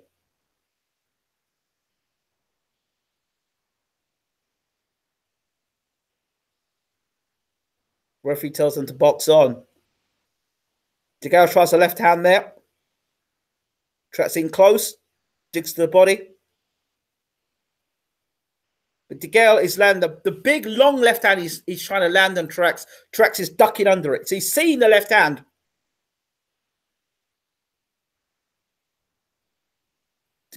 Truax tried to throw a big right hand there. Degale slipped under it. Nice left hand inside there from Degale. Nice little combination there from Truax.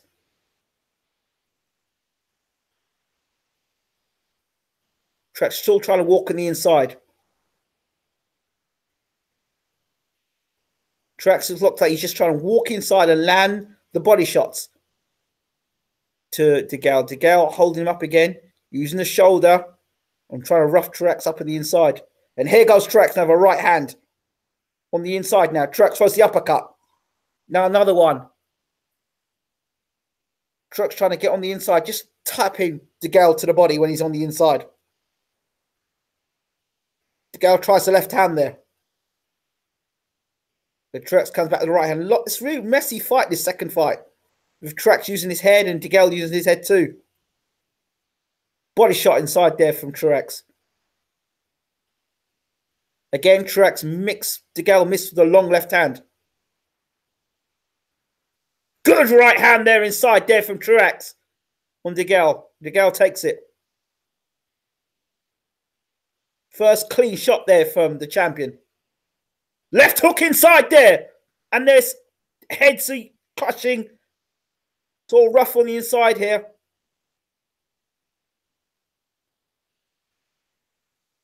Degale tried to flick the uppercut on the inside there. Truax saw it. End of the round. Mike. Sloppy couple of rounds here. The thing I'm liking from Degale has a bad habit of going straight back and laying on the ropes. He's not doing it in this fight. Fighting in a tight circle. I'm not liking the way that Truax is reacting to the headbutts, complaining a lot, too much in my opinion. That's part of the game. That's part and parcel of the sport. It's rough. I gave the second fight to Degale. He landed a couple of nice little shots, left hands on the inside. He seems to be putting a real emphasis on landing that left hand, counter left hand, particularly uppercut, as Truax comes in to shoot the right hand. Have the first two rounds for Degale in my book. Absolutely, definitely there. Is it me or does the Truax look a little bit more fleshy this fight this time round? Not really. Part of it is a product of, again, I think he's more of a middleweight than super middleweight. And when you have that, you're going to be a little bit fleshy, a little bit puffy, particularly around the sides. This is round 3. Truax comes out to Degale, a bit more workmanlike, pumping out the jab. 2 rounds to Degale so far. Now Truax looking to close the range down faster on Degale. Degale hits Truax with a straight left. Degale using a lot of the footwork, moving to the sides and landing shots. Truax looking to corner Degale. Degale using the better footwork at the moment this round. You've got to land punches. You can move around all you want in the ring, but you've got to land punches. Truax is making Degale move around the ring, which is fine, but he's got to land as well himself. Degale still trying to shoot that straight, long left hand, but it's missing all the time. Double jab here from Truax. And Degale backs the ropes now. Ties up. Truax. And away they go again. Good right hand there from Truax. And another right hand. That was 2 good shots there from Truax. The champion starts to unload. And Degale holds on. That was a nice shot there from Truax. Degale holding. A little bit of success there for the champion. Now Degale back against the ropes. And using his physical strength to try and push Truax off. Truax ain't going nowhere now. Nice uppercut on the inside there from Degale. Truax still walking forward. Trying to close the range faster in this round. It's a better round for the champion. And Degale has marked up. Degale is cut. Degale cut over the left eye. Bad cut left eye. Right uppercut there from Truax. And Degale's wiping his eye. And here comes Truax now. It's gushing with blood, the left side. Really bad cut there. And Truax is roughing Degale up. Degale started all the rough stuff in the first place. But here comes Truax. Bundling forward. Degale's got a fight on his hands. They're in real trouble now. The former IBF champion's eyes bloodied. And he's whipping shots in, Degale. But his eyes are a real mess. The cut is sweeping all over the face here of Degale. And Truax coming through with a right hand there. And end of the round. Degale's got to get back to the corner as soon as possible. It's a bad, bad cut. Degale's in trouble here. Tide turned in that round, Ingram. Truax landed a right hand halfway through the round that Degale felt. 2 good right hands. And then the subsequent cut. It looks like to me Degale, he got a bit nervous. He got a bit antsy up. Not antsed up, but you can see in his face he felt really uncomfortable. And in the last half of the fight, Truax began to come on, rough him up. I gave that round to Truax, no doubt. Absolutely. Look, there you go. It's a beautiful shot. The left hand that Degale was throwing, what he's done, Degale throws that long left hand, and Truax has come over the top. Nice little uppercut inside there from Degale, but you'll see. But it was Degale who started all the rough stuff in the first place, the shoulder and the head. Now he's come off worse from it. This is round 4. First good round there from the champion. Now we're going to see how this canvas, if it is indeed this canvas, the rumors of this canvas are true. Mickey Elliott said that the canvas does not suit movers. This is round 4. And we noticed after round 3 in the first fight, Degale started falling apart in terms of his style, started sitting on the ropes more. This is round 4, and that cut is still bad. They couldn't do anything about it. And a good right hand there from Truax on the chin of Degale. Oh dear, this looks like the first fight all over again now. This is round 4. And Degale backing up. Walking back to the ropes. Here we go. Truax trying to land the right hand on Degale. Degale gets out of the ropes. Spins away. Degale, big right hand caught again. Walking straight back against the ropes. Degale starting to make the same mistakes that he made in the first fight against Truax. And it's just a straight right hand. Degale cannot get out of the way of the straight right hand of Truax. Hands down by the side, Degale backing up. And Truax is landing a straight right hand. So Degale's got 2 problems. He's got the cut and the straight. His face is a mess. I can't see this fight going 12 rounds. Degale's going to get stuck on cuts. This cut is really bad over his face. And I tell you something, Mike, I don't know how he's going to get through his fight because that blood is seeping into the eye. Really bad. And Truax just working on Degale. On the inside, landing little body shots on the inside.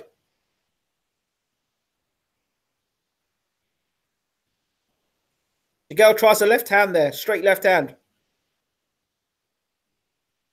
Degale's got to land something to stop Truax coming forward. He really has.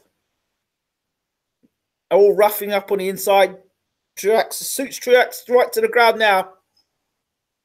Good straight left hand there, but Truax ain't going anywhere. He's bundling forward in Degale. He's forcing Degale to fight every minute of every round. Degale tries to throw straight left hand. Truax is on him. Truax is on him, on him. Degale's going to have to fight for every minute of every round with that cut.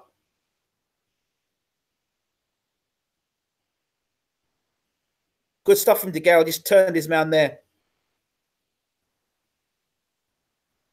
Just one left hand at a time from Degale.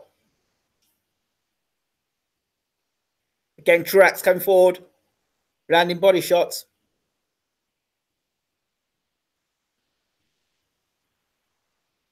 Degale slipping nicely there.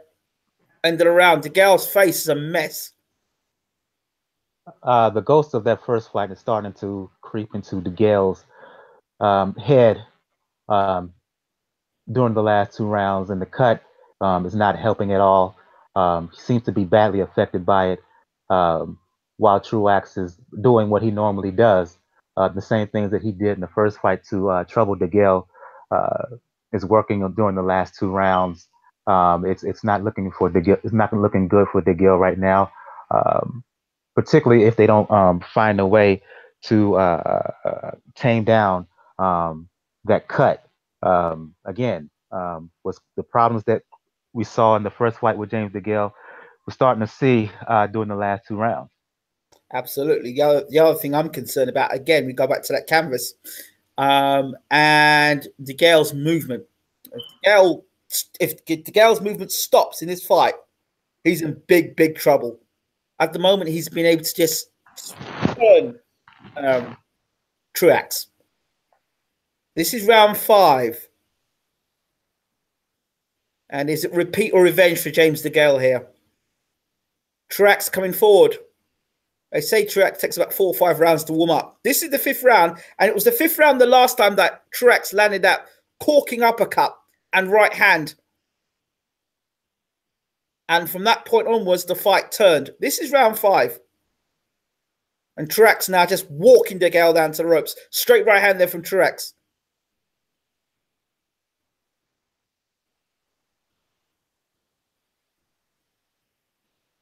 Degale just pushed Truax off there.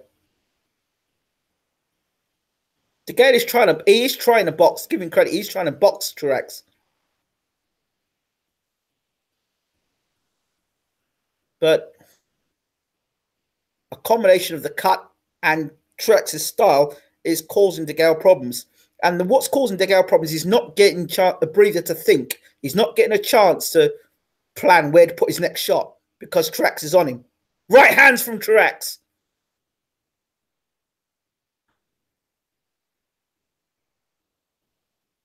See, I know that the head clashes again with Degale. He's going to get no help from ref tonight, that's for sure. He's in America. He's going to get no help from the ref. Degale, the eyes cut again. The referee says to both fighters about the clash of heads. Right hand there from Truax, and Degale's backing up. Truax digs a body shot. There's not a lot of work from both guys, to be honest. A lot of holding, a lot of clinching. Good left hand inside there from Degale. Truax walked onto that and walked straight through it. Nice body shot there from Degale. Picked that shot well. Right hand there from Truax. Nice little shot there from Degale.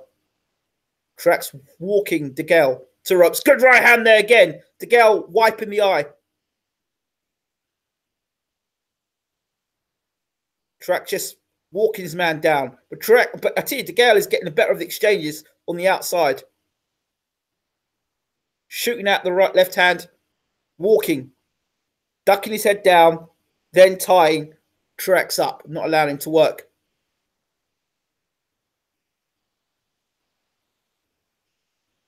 Uh-oh. Here we go. The referee's now taking James Degale to the corner.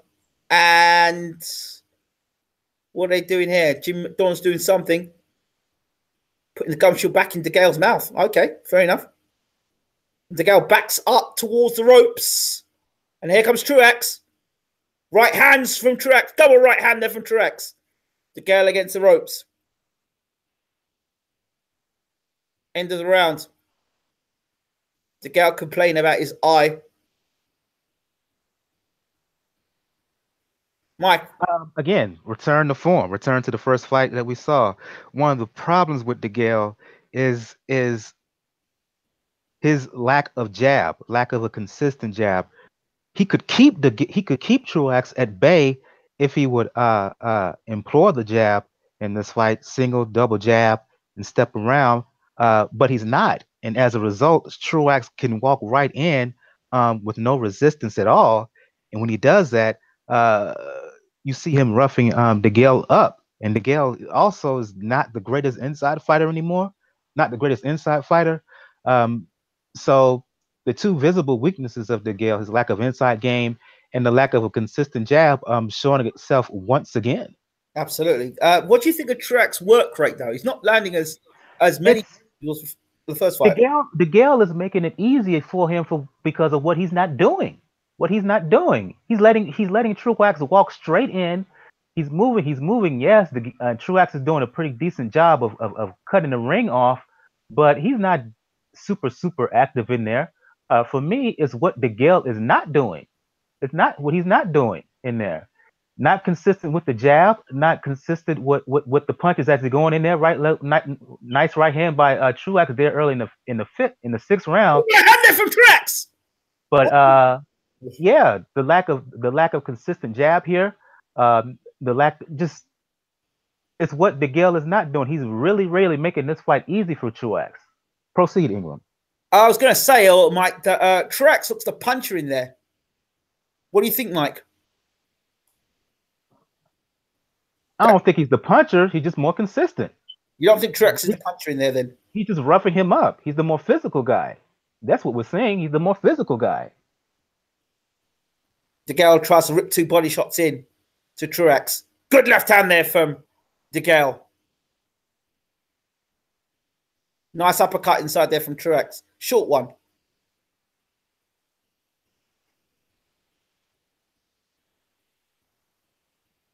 Degale now walking to the ropes. Truax on him. Truax talking to the referee. Or Degale. I don't know which one it is. I can't tell. He's talking to someone.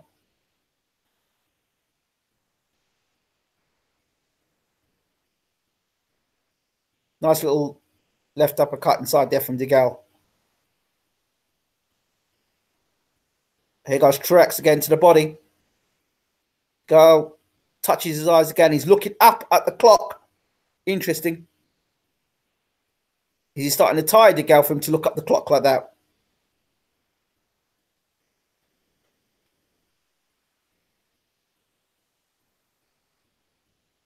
Not much work doing here. Truax pushing Degale back to ropes. Blood still streaming from the eye of Degale.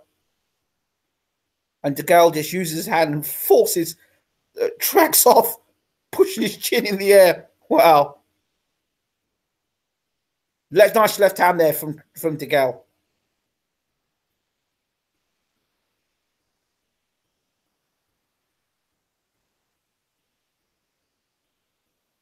Truax's round has just been walking forward for the most part, and Degale has been landing the cleaner shots this round.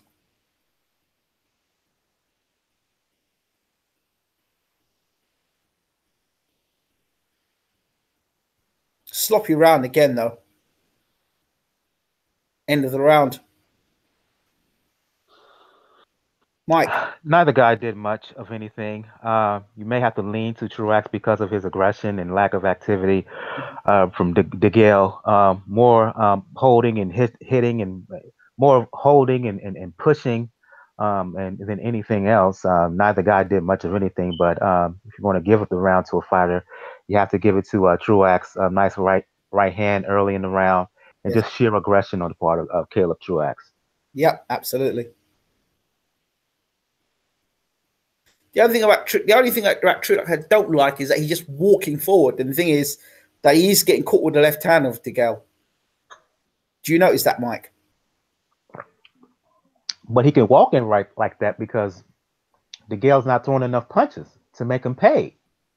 He doesn't feel that Degale can do anything to him. He probably doesn't feel Degale can really hurt him.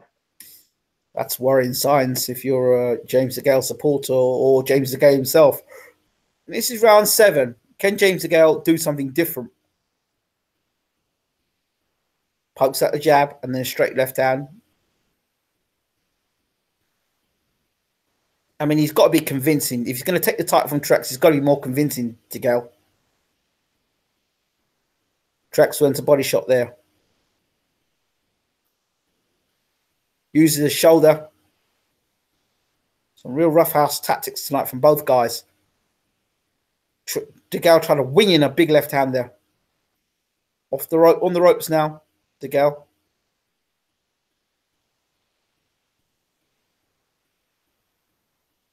Truax hasn't been as effective on the ropes as he was the first fight. Keeps bundling forward though, Truax. Nice body shot on the inside. But not enough. Just one single shot there from Truax. Degale's face is bloody again. Nice uppercut inside there from Truax. On the right hand. Degale backs up against the ropes. Holding with one hand, hitting with the other. Now, both hands he's holding. Chin on Truax's chest. Or his shoulder, in fact. Degale tries a big left hand. But Truax just moves away from it. Nice right hand there from Truax to the body. Truax looking to the referee. And holding Degale. Still holding Degale. And walking to the ropes. Referee says. He warns Degale about pushing Truax. Degale relying on that one left hand. Moving Truax onto left hand. That's what he's trying to do. Move Truax onto left hand. Yeah, good left hand there from Degale.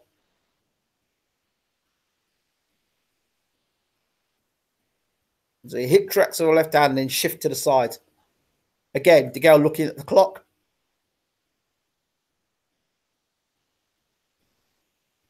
Another clash of heads there. It looked like a clash of heads.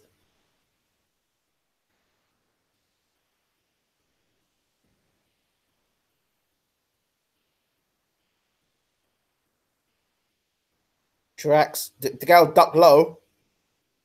Truax trying to trap Degale on the ropes, Degale off the ropes.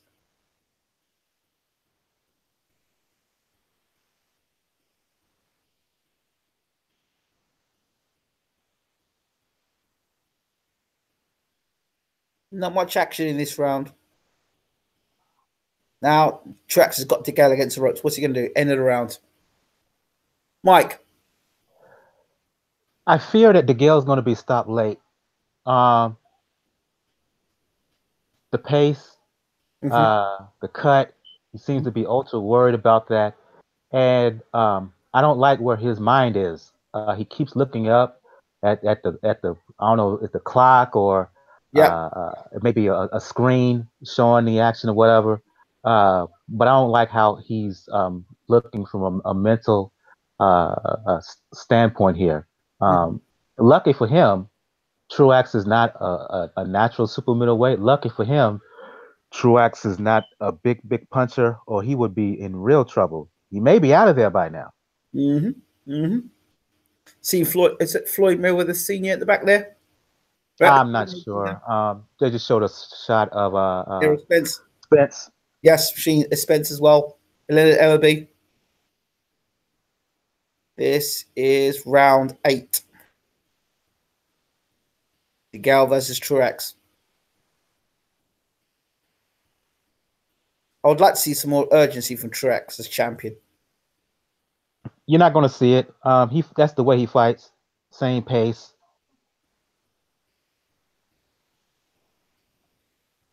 Here goes Truax now trying to close the range on Degale. You don't think we'll get any more urgency? You think this will just be the same pace of Truax for the rest of the fight then, Mike? This is probably going to be like slow death for Degale. Unless he just sees signs of Degale really wobbled, I think this is pretty much the way you're going to see this fight throughout. But the problem is, again, I think that Degale will really slow down. That's why I think this is going to be like slow death, particularly the last 3 rounds. Yep. He has a habit of slowing down in fights. And this is from quite a pace. Truax is not given any chance to breathe. He's just been on Degale, on Degale, on Degale. Good left hand there from Degale. Truax walked straight through it. What Degale looks like he's trying to do all night, just trying to land a straight left hand on Truax. Truax on his chest. Degale's face is a mess still. Give Degale credit, though, for fighting through this with that messed up eye. And all the blood in it. Can't be easy for him. Nice left hand there from Degale. When Degale does do little pivots, he does leave Truax kind of lost.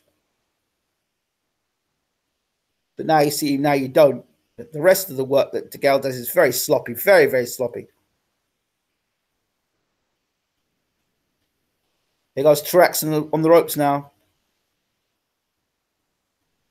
A lot of holding and on the chest and little tapping of the round. Good uppercut inside. Good shots there from Degale. That was a nice left hand there from him. I'd like to see the champion do a bit more, though. This is a better round for Degale.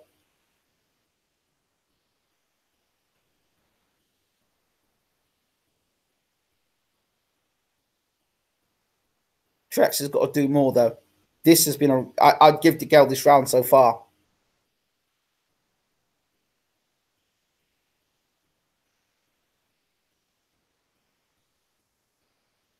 Ten seconds to go at the end of the round. There's not much going on. A lot of holding. Lots of holding. Degale's got him in a headlock. This competition should be who can hold the best. Who can get the best headbutt in. Who can do the best headlock. Mike. Very sloppy round. I'll give the slight edge to Degale. Truax is doing good work in there, but like I said earlier in the round, he fights at one pace. Degale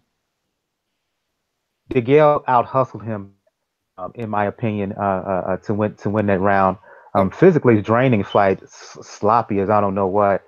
But I give the round to Degale just because of activity and hustle. Yeah, absolutely.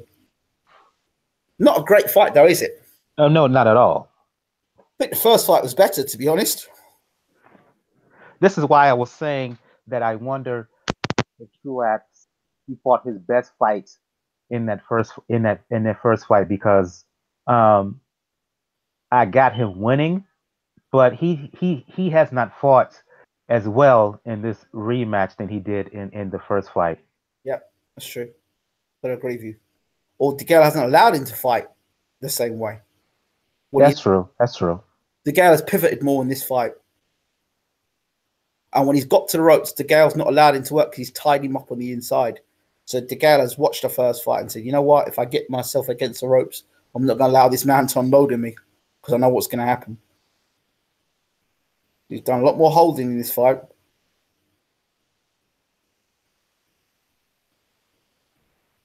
Nice little combination there. Here comes Truax, though.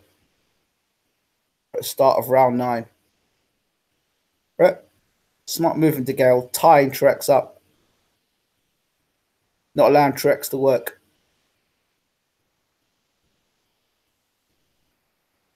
It's like, even if it's ugly, just tie him up. Don't allow him to work. And then when you want to work, break and let your shots go. That's what it seems to be the game plan here for Degale. Tie him up. Don't allow him to trap you on the ropes. And if you get you on the ropes, tie him up, spin, get out of there. Push him off when you need to. Use your head. Just don't allow. Good left, good straight jab there from Truax. Again, a lot more holding. A lot of holding this round. Degale tries to shoot a left hand. Out of range. Again, Degale holding and holding and holding. Well, Truax as champion should do more. Just shove him off him. Degale trying to find space. Good shot. Right hand inside there from Truax.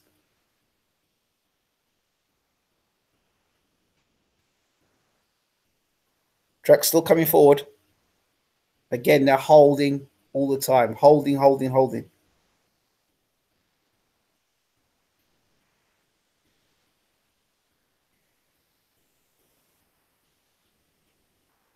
I say you've got to rip the title away from the champion. Does Degale look like he's ripping the title away from the champion? That's the question. Nope. Let me chime in. Nope. Absolutely no. Nice little 1-2 there from Degale. I mean, he might be impressed by his own work, but are you impressed with his work, Mike? Too negative. He needs to be fighting more in the center of the ring. Again, one of the many problems of Degale is he goes back too quickly on his own accord. Establish the center of the ring and establish the jab, fighting a tight circle, he would do far better. He's just not doing it. He'll stand there and then he'll just automatically move back, not even being forced back. He'll just move back. It doesn't even throw punches as he's moving back, allowing the guy to come in without any resistance. I can't emphasize this enough. A good chunk of this is what he is not doing. The lack of consistency here, the lack of a jab, the lack of a true work rate. If you're going to step back behind the jab in combinations as the guy is coming in. And as a result, he'll step back and then he'll throw a left hand. Truax is seeing it and ducking under it. Mm-hmm. And as he's ducked under it, he'll get inside and smother whatever punches that Degale tries to throw and just rough him up. Does Degale look like a world-class super middleweight to you tonight? No. He's not. He's fighting a little bit better than he did in the first fight, but I'm trying to compare what I'm seeing tonight to all the other champions in the division. Mm-hmm. It just doesn't compare. Does it? Good right hand there from Truax to start round 10. 2 right hands to start the round. Degale takes it. Another right hand there from Truax.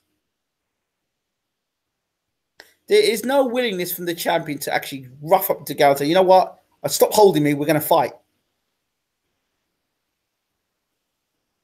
Truax is quite happy to lean on Degale or let Degale hold him. Oh, good shot there. I think it was a left hand or a right hand there. Double jab there. Right hand. Here comes Truax now. Here comes the Truax train. First time I've seen it in round 10. Nice little combination there from the idea. Yeah, I gave the last 2 rounds to Degale slightly, despite my criticism, but Truax is starting to come on. Truax is actually coming on now in round 10. This is more like what I saw of Truax in the first fight. Is Degale tiring?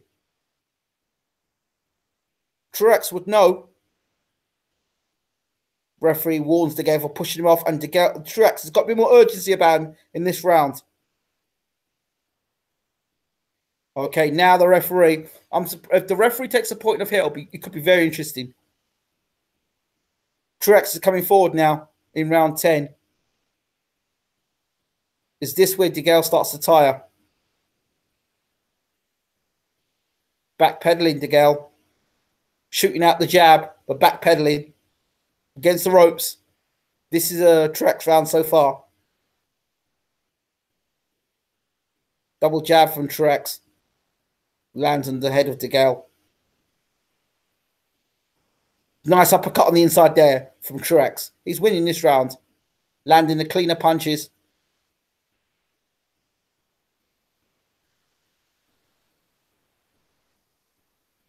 Degale switching from orthodox to southpaw. And back to orthodox and then to southpaw. Use the shoulder, push off. The referee's going to take a point off of Degale. It was coming. It was coming. He's been warned enough times. 1 point off for James Degale. 1 point off. Yo, listen. So if you can't listen, you must feel. 1 point off for James Degale. You can't blame anybody else but himself. I'm the champion now, coming closer to Degale. More urgency. Maybe he senses Degale is tiring. He would know. So Truax already won the round. Whips in a body shot. Another body shot. The referee pushes Degale. Degale tries to work on the inside there. Nice little combination. He's literally bending his knee and throwing a combination. End of the round. Degale cut. But that was a Truax round for me. Mike, what do you think? Point taken away from him, not good. Bad for Degale. 2 point round for Truax on my card. Um, as bad as Degale has looked in this fight, there could be an argument made that it was a 1 point round, maybe even going into that round, but any lead that Truax had, it was widened by the point taken away for Degale using the shoulder, which he's been warned about pretty much from moment one of this fight. Not a good round for James Degale at all. No, and you can see Truax was actually coming on to him that round as well. What do you think? He's talking to the referee, Degale. Yeah, Truax, he came on in that round. Degale's going to have to fight with some real urgency if he wants to win this title in the last 2 rounds. Some real urgency. Absolutely. I would say get a knockdown, but I don't know if he has the power to hurt Truax at this point or any point. He's going to have to win these rounds and win these rounds pretty big here. Okay. This is round 11. Here comes Truax, putting combination together for the first time. Degale threw a last left hand there, but Truax walked straight for it and lands on heavy shots. Degale's stamina has to be really on point tonight for these last 2 rounds. He'll need it because Truax is starting to close the range down faster and wants to engage more. It's like almost Truax was saving his energy for the latter rounds. Here comes Truax.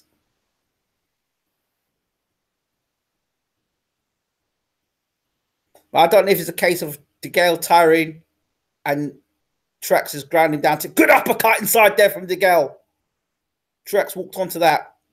Nice shot from Degale.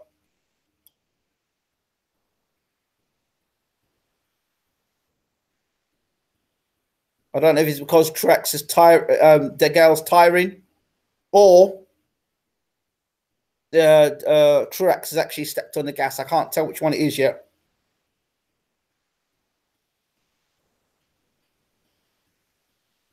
Truax has got to keep on Degale and keep throwing punches at Degale. This is round 11. We cannot afford Degale to win this round. Holding again. Degale. He needs to push Degale off him and work. If I was his trainer, Truax would say, you know what? Work. Just keep working.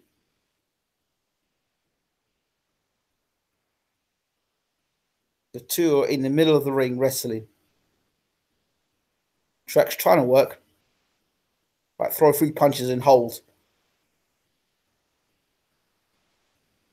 Truax trying to use the left hand as a rangefinder to land the right hand.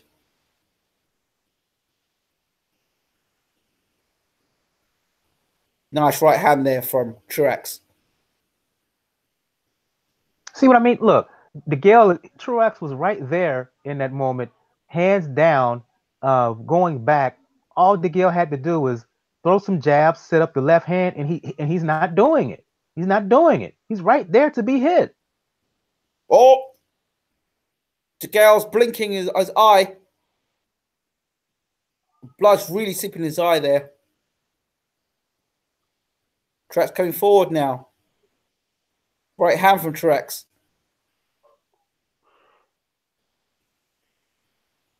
One round to go. What do you think? How's this fight looking for you? The sloppiness continues. Degale landed some decent little shots there. That was a hard round to score. Yeah. Could be even. I know one thing in my opinion, in my books, amazingly enough, the fight is still kind of up in the air. No guy has a wide enough lead, in my opinion, that they can just relax. Yep. Both fighters gonna have to really go for it here in the last round. I have Truax winning. Yep. But not by enough of a wide margin where he can just give up the round and think he's gonna win the fight comfortably. What about a draw? Do you think this fight will go to a draw? Possibly. If this fight went to a draw, where does this put James Degale? Sheesh. I don't know if he will get he could petition for a 3rd fight, but I don't know if he'll get it. This is round 12. This is where it all matters. IBF champion Caleb Truax versus challenger and former champion James Degale. Who wants it more in the 12th and final round? For me, I'd like to see Caleb Truax pushing Degale off and really trying to work for the last round, showing he wants to stay and remain champion. Really go for it. Try and throw as many punches as possible. Stop holding on to Degale or laying on his chest, comfortable there, and work.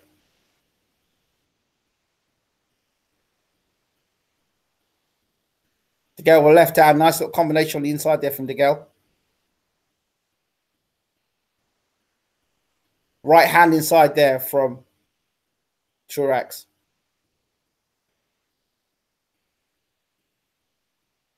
Again, holding on the inside.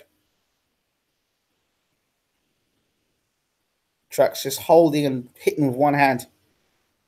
Degale pushes off. Truax trying to use the left hand to line Degale up for the right hand.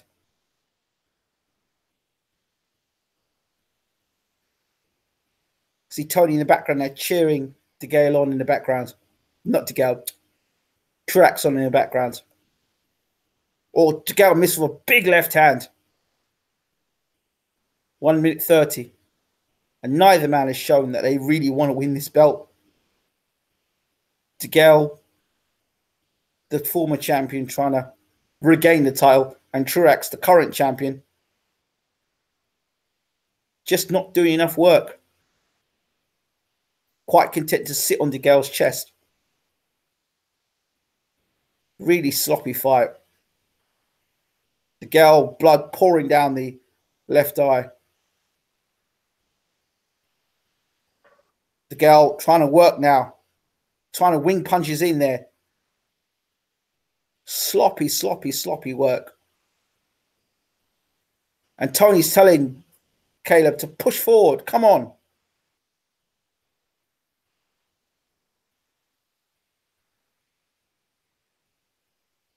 "30 seconds to go.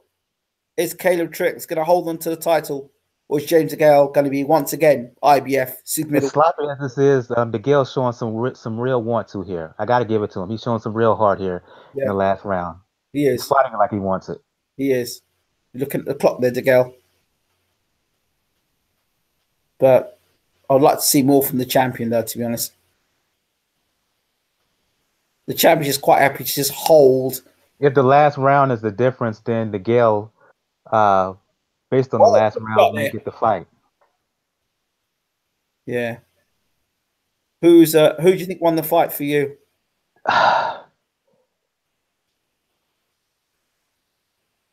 Draw, maybe? Could go either way. Yeah, I'd call it. I'd go for it. I'd be happy. The draw there, yeah. I don't know what Truax was doing. I mean, most of the fight, he was quite happy just to sit on Degale's chest. There wasn't the same urgency that he had in the first fight. Right. That's why I was just saying. That's why I was suggesting earlier on in the fight, Ingram, or before the fight. The Truax we saw in that first fight, I just think it's a situation where that's the best that we're going to get from him. Yeah. That's the best we're going to get. But Degale didn't look great, to be honest. He looked sloppy, missed a lot of shots. His range was off most of the time. The combination we've known Degale to throw in the past wasn't. If he gets the decision, it's based on hustle. It was based on hustle and heart over the last 2-3 rounds. What do you think? I don't know. I just wait for the decision to be announced. I don't know. Degale is nowhere near the fighter he was 2-3 years ago. Absolutely not. No way. No way. He did not look the same guy tonight for me. The punch, he didn't put the combination together as nice as you'd like to normally see him, as smooth. He didn't look the same fighter at all.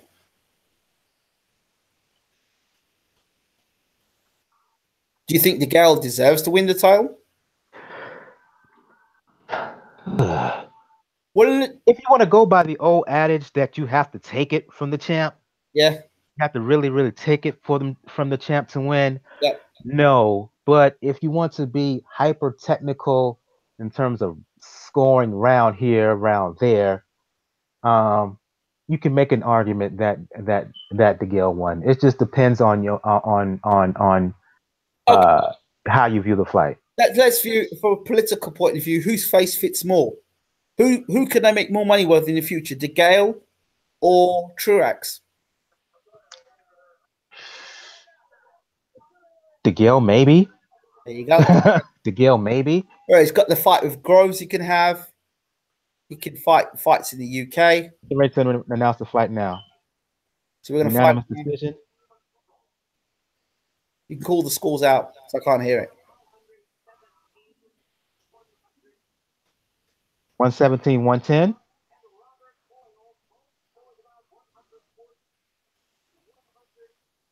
114 to 113 on the other two scores. For the winner and new champion, James Degale, once again. 117, 110 on the first scorecard, 114, 113 on the two other scorecards for the, once again, IBF super middleweight champion of the world, James Degale. Congratulations, James. Congratulations. KO Truax didn't do enough for me. He really didn't do enough. Congratulations, James Degale. Came for a real rough, tough fight. The champion didn't do enough. Degale did enough. He did enough. He convinced the people in the judges. He did enough, but it was not overwhelming, was it? It wasn't a great performance from Degale. I just couldn't understand why when Truax was in close with Degale, he just was more content to lay on his chest rather than throw punches to the body and to the head. He was quite happy to there and lean on Degale and push and use the shoulder and use the head, but he wasn't prepared to really dig deep and throw shots at Degale. Whereas Degale at least tried a little bit more. Yeah, congratulations to James Degale. I think his work over the last two rounds edged it out. The thing I will say is that based on what I've seen, well, let's get to the post. I'm gonna get to the post-fight interview. I'll just relay what's said. Yeah, please do.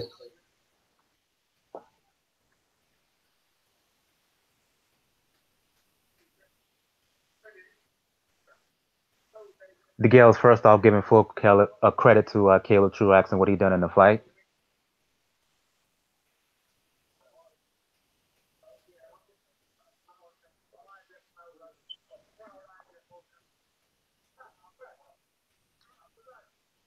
He's saying it's so happy that he's once again champion, and in his words, he's back. Back where? I ain't back nowhere. He's not the same fighter. That is not the same guy. I'm sorry, but said he was embarrassed by his first performance, and he's just happy he's once again champion. I'd be embarrassed at that second performance as well. I didn't think it was a great performance at all. I'm not, if I tell you if Degale looked great, he didn't. If you look at James Degale that fought Brandon Gonzalez or the James Degale that fought Andre Durrell, that's not the same James Degale that's fought tonight. Absolutely not. Absolutely not. He didn't look good tonight or look terrible tonight. But he got the win. They're asking him about the situation in the third round with the headbutt.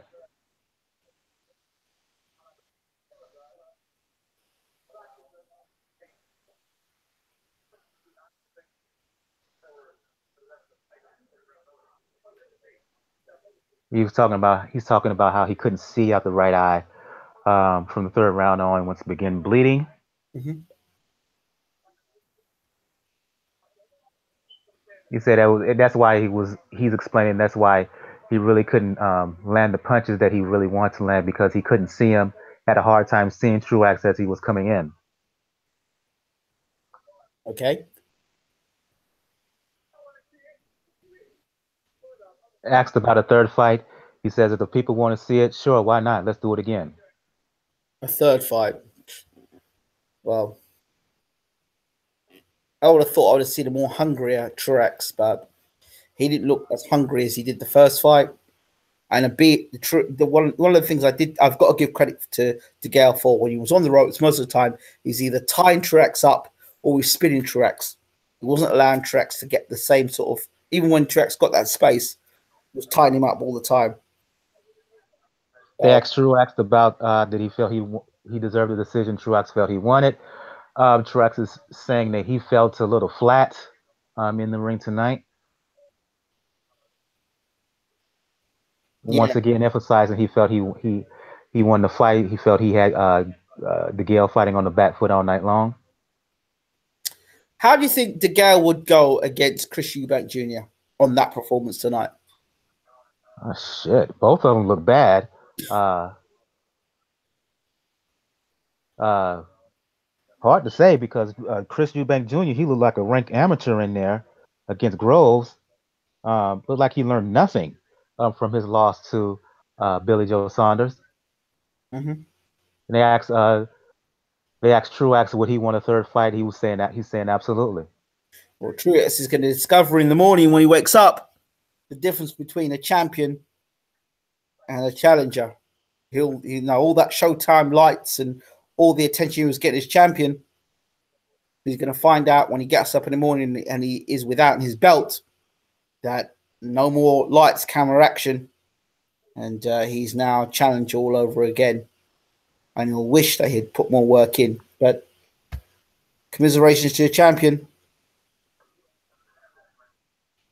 Like I said, I can't tell.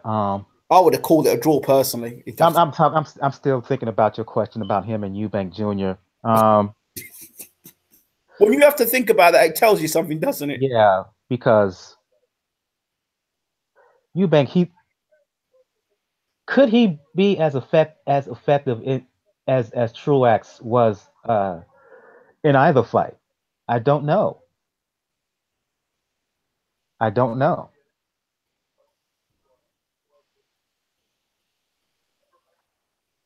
I don't know.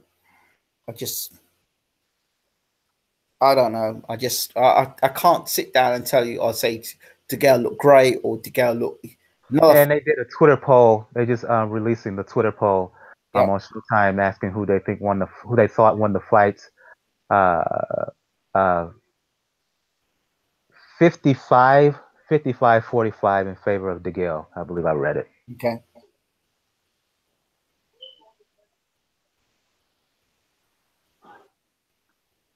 But the thing I will say,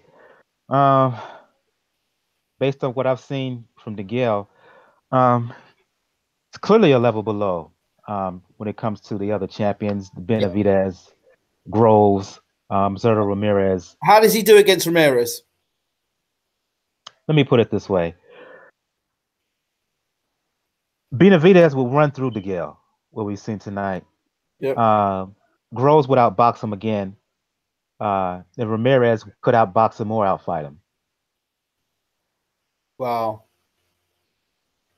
Would you, if you were Gennady Golovkin, would you take a fight against against Degale now? If you were to move up super middleweight? Degale couldn't hurt him.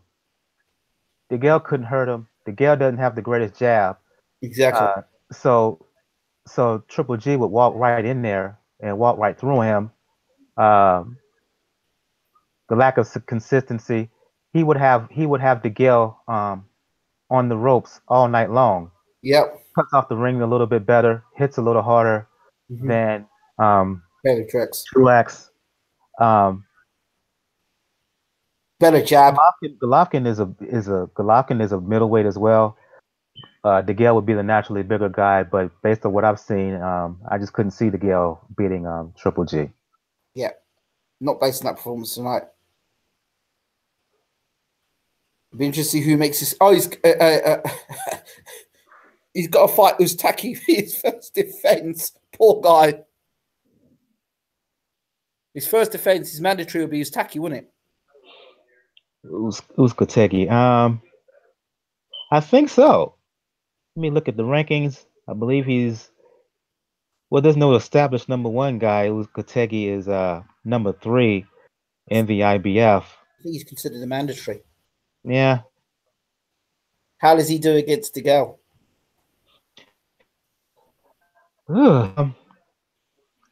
Same height. Uh, the way he ran through Darrell and punked him, uh, He's a he would puncher. stand a good. Yeah, he can hit a bit. Uh,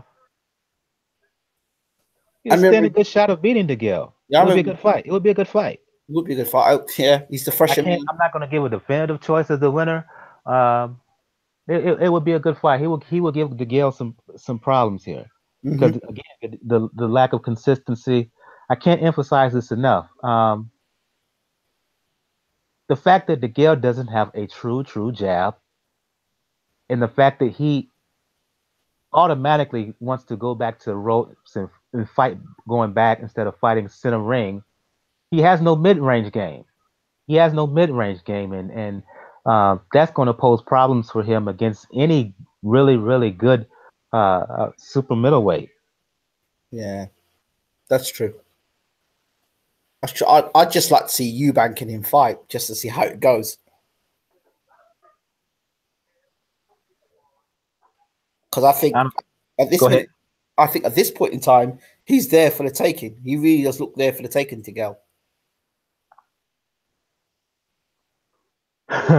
Maybe I could see a scenario that where they give Eubank, where they give Muskategi step aside money and see if they can make a fight with Eubank just for the money. Because there's bad, let's face it, there's bad blood between the two. Yeah. Um, they don't like each other. I can see it being a good super middleweight fight, a good fight in the UK. I wouldn't be surprised. Come morning it is morning your time. Yep. I wouldn't be surprised in a couple of hours that Eubank Jr. jumps on Twitter and calling out James DeGale. I wouldn't be surprised by it at all. Very interesting. How about the Caleb Plant? How does he do against James DeGale? Caleb, I have to think on that. I can't make an answer about that now. I have to think on that. He beat Porky Medina far more impressively than DeGale did. True, but he's okay. I don't think that great of him. You talking about Caleb Plant? Plant, yeah, Caleb Plant, yeah. I have to see more of Caleb Plant. Based on what I've seen, I'm not super impressed by him. Okay. I know there's a lot of talk about him, but I would. There's a few more things I'd like to see from him before I give a really good definitive view of him in a possible fight against DeGale. Okay. Maybe DeGale he gets now that he has the belt again. Maybe we will see like a resurgence in his career. I don't know.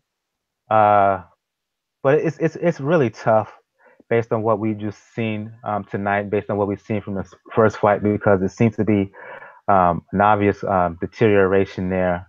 Something is missing. Something is missing. Absolutely.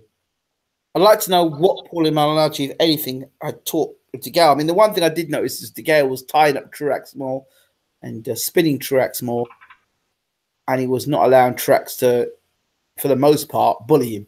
But the problem is, as he was spinning him and turning him, he wasn't punching off of it. That's where the extra thing is. That's the extra piece that's missing. You can spin a guy all you want, but if you're not punching off of that, off of the angle you just created, it's a good move, but it's a wasted move. Absolutely. For those people who are wondering, we will be having Lara versus Hurd after this. We're just waiting for the two guys to come to ring. Yeah, they're doing previews right now. So, who's your thoughts of what's your thoughts on Lara Hurd tonight?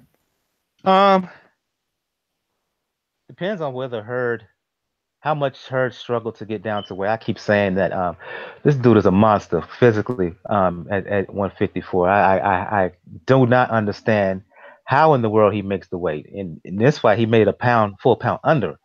Wow. On the surface, it would seem that Erislandy Lara would box the fool off of this guy. But Jared Hurd has a way of forcing you to fight his fight, Mhm. and he has the confidence that he believes that no one can hurt him. Mhm. Does he have the necessary footwork to cut off the ring against someone like a Lara? If he can and can get to Lara with body shots, he has a chance against the older fighter. Uh, but if it took too much out of him to make weight, if he's not able to cut off the ring against Arislandi Lara, Lara will outbox him.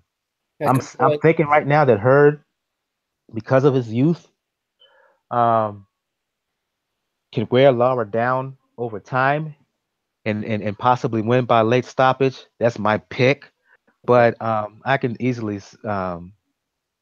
that's my pick. That's my pick. Though I can understand why folks fully believe that Lara is just gonna go in there and use his skill and his experience to just box the mess out of The Jared thing is, Hurd. people talk about a guy being much bigger, but because a guy's much bigger, that means there's more of him to hit, and because a guy's much smaller, there's less of him to hit.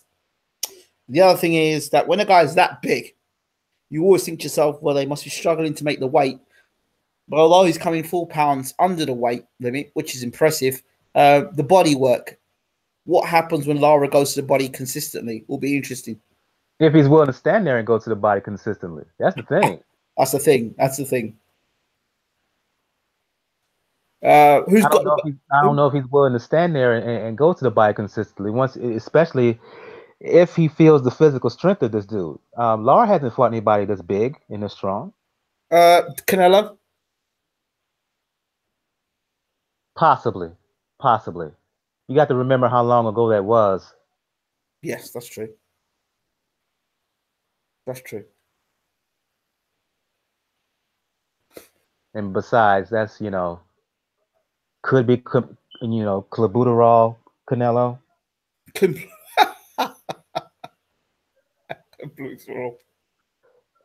It's Canelo Alvaroids now. They call him. I mean, I'm just saying, it could be clenbuterol, Canelo. You never know. Yeah.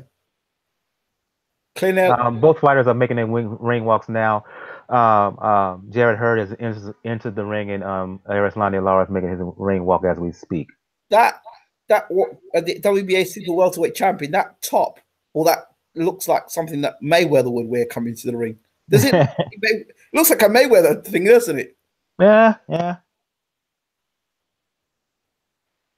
So white at top with the blue and the red stripe down the middle. They're the Cuban colors. Am I correct there, Michael? Yeah. Blue, white, and red. Continue the conversation, Ingram. I got to step out just for a second. Okay, cool. So here we are. Lara making his way to the ring. Arislandi Lara, the Cuban fighter, making his way to ring. Shout out to Bo Bland of Truth and Facts About Boxing, half Cuban, half American. Shout out to Bo. So he's representing tonight, Lara, the Cuban community.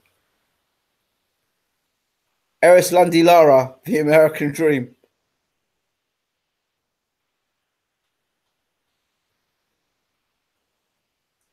Interesting to see how this fight goes tonight.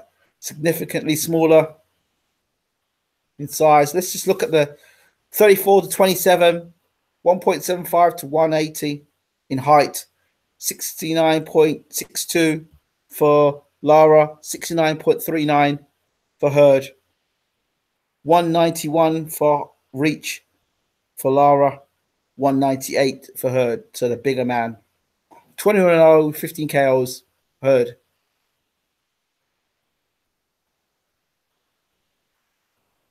Thank you for joining us and still sticking around for Hurd versus Lara or Lara versus Hurd.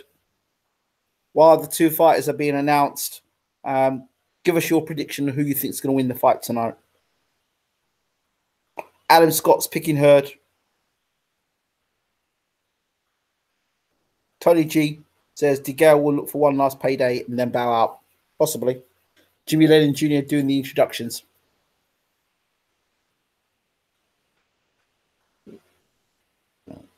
It's amazing when it's all dark in the arena and there's lights are just shining. in the corners of the two fighters or in the ring. Absolutely amazing. I believe that's Ronnie Shields I'm seeing there in the corner there of Lara.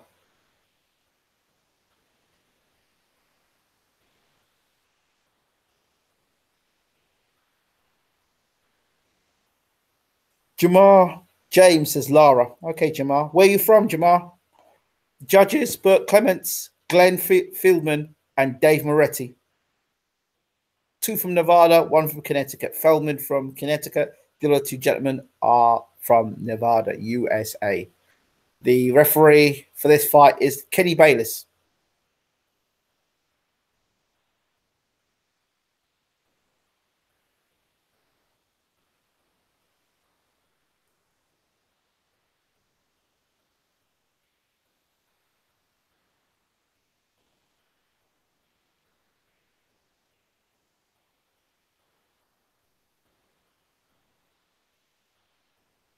Lara versus Hurd for the unified light middleweight or super welterweight championship of the world. It's showtime! The WBA and the IBF super welterweight championship of the world. 21-0 with 15 KOs. From Keek, Maryland. The IBF super welterweight champion of the world, Gerard Hurd. Nickname, aka Swift Hurd. G in Japan says, have to go with Hurd. Thanks for the commentary from Tokyo. Just subscribed. Shout out to Tokyo. G in Japan. Only Dave Moretti I trust, says the Lumeri. Hurd's family there, giving him a big cheer. And the other champion, 25 fights, 2 losses, 2 draws with 14 KOs from Las Vegas, Nevada. He is the WBA super welterweight champion of the world, Erislandy Lara. Hurd's face and head will be swiftly tattooed tonight, says the Lumeri.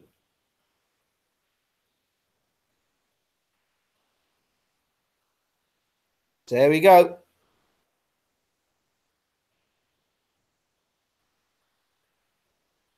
I've seen photographs of these guys. Is that Lara's wife or his girlfriend? No, he's his wife.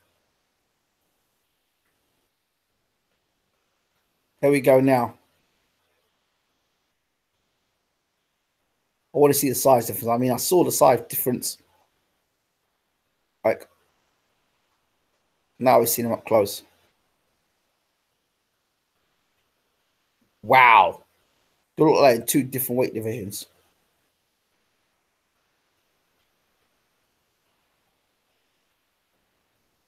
Ronnie Shields is an excellent trainer. Ronnie Shields, to me, is one of the best trainers in the world, in my opinion. But, hey, thank God Carl Froch and Adam Smith aren't over there. A mouth-watering clash between Gerard Hurd and Erislandy Lara.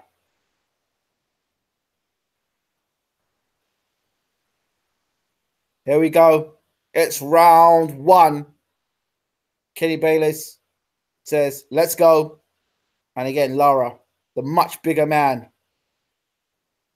on the front foot, poking out a jab. It's exploratory jab. How does Lara deal with the jab and fight a much bigger man? Big jab there from Lara. Hits Hurd in the face.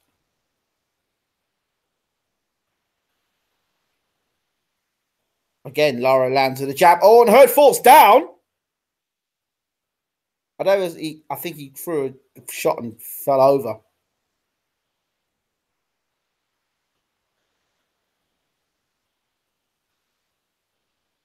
Interested already.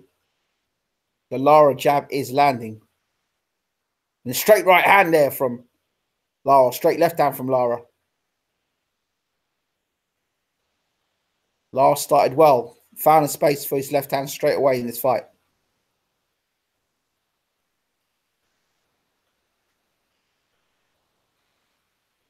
Good left hand. I think that hurt that left hand. Oh, another left hand from Lara. It's definitely, that left hand definitely got a reaction from Hurd there. Good left hands there from Lara. Another left hand from Lara. Can't miss with that left hand at the moment.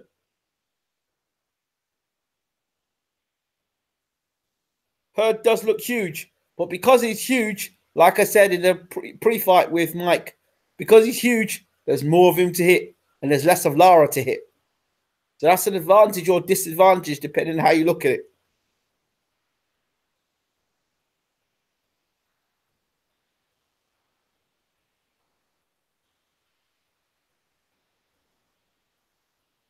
This fight could be a very good example of size don't win fights, or boxing skills win fights. This is a good big one against a good little one. Well, we'll see.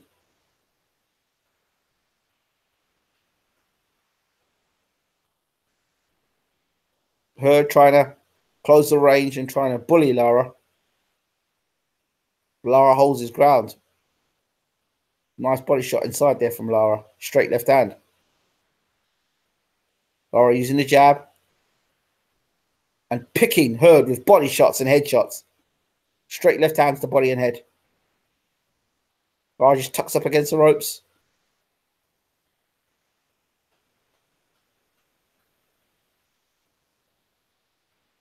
Lara seems to have the quicker hands. The sharper of the two fighters at the moment.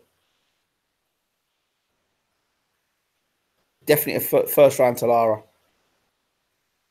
Good little shot there from Hurd, but Lara answers with 4. This is a real David and Goliath fight. Great first round for Lara. Your thoughts, Michael? About what I expected. Much like his previous fight against Austin Trout, a slick southpaw. He lost the first round. Then he lost the first round clearly now. Lara looking very sharp. Landing left hands down the pipe. Hurd having a little bit of difficulty getting to him right now, but Jarrett Hurd is a slow starter. Okay. In short, Arizona Lara won the first round clearly. He seemed to hurt. It seemed that he got a reaction from Hurd in the first round. Your thoughts? Again, I'm not sure. I don't know.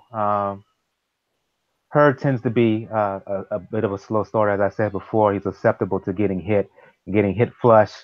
Was he truly hurt? I personally don't think so. Okay. But the fight will be defined over the second half. Okay, this is round 2. Thanks for that, Michael. This is round 2. Good left hand again. Oh, down goes Hurd again, but I don't know if he's hurt by it or he seems to have a balance problem at the moment, Hurd. That left hand is catching Hurd's attention, I'm telling you. That left hand is definitely catching Hurd's attention. It's fast, it's sharp, and Hurd doesn't seem to have an answer for it so far. Bigger doesn't mean better. Bigger just means bigger. And at the moment, Lara is showing to have the better boxing skills.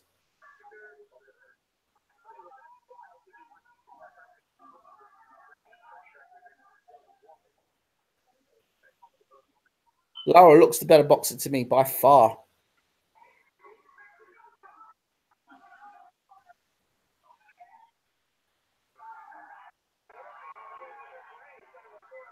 It'll be interesting to see. Good combination there from Lara. Lara just seems, the way Lara's fighting is like, okay, so you land 2 heavy shots to me, I'm going to hit you with 4.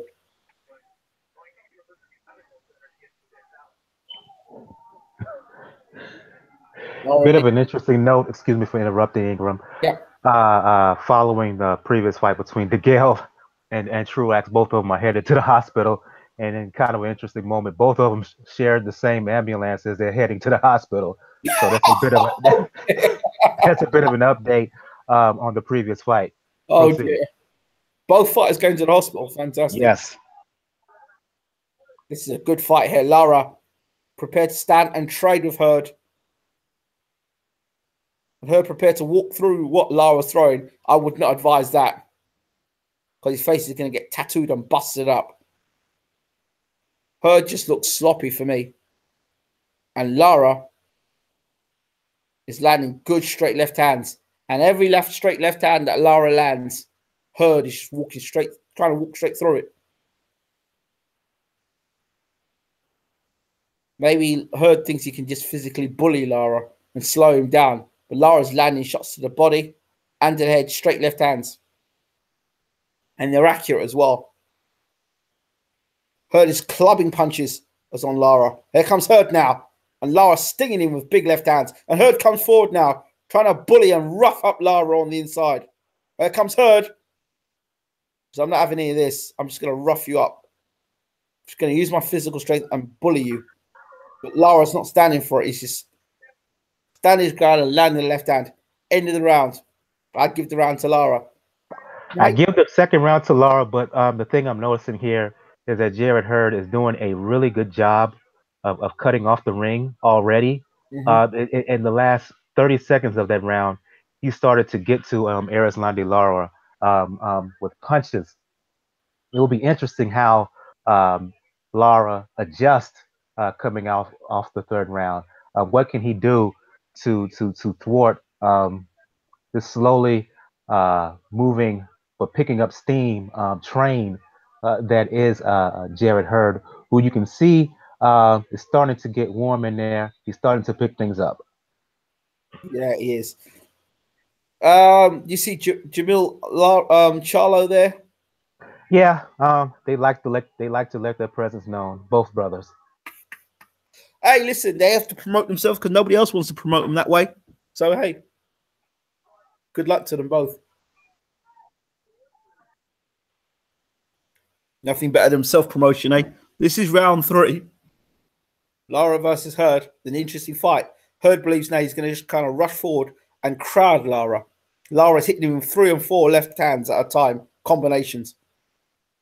But Hurd just trying to move forward and bully and trying to break the will of Lara by using his physical strength. Nice left hand again from Lara. Stepping back. Nice left hand again from Lara over the top. The cleaner shots are from Lara. Again, 1-2, 1-2. Big left hand on top. And then now Hurd digs 2 body shots in. Lara's not running. He's standing more or less in the pocket, landing shots and on the move. Hands up by the sides. Lara. Here's Hurd. Trying to find space to dig the body shot in. Lara staying there and holding body, taking body shots there, tucking up well nicely. I think Lara sees every shot behind that glove there, behind the gloves there. Although he's tucked up, I think he sees every shot that's coming.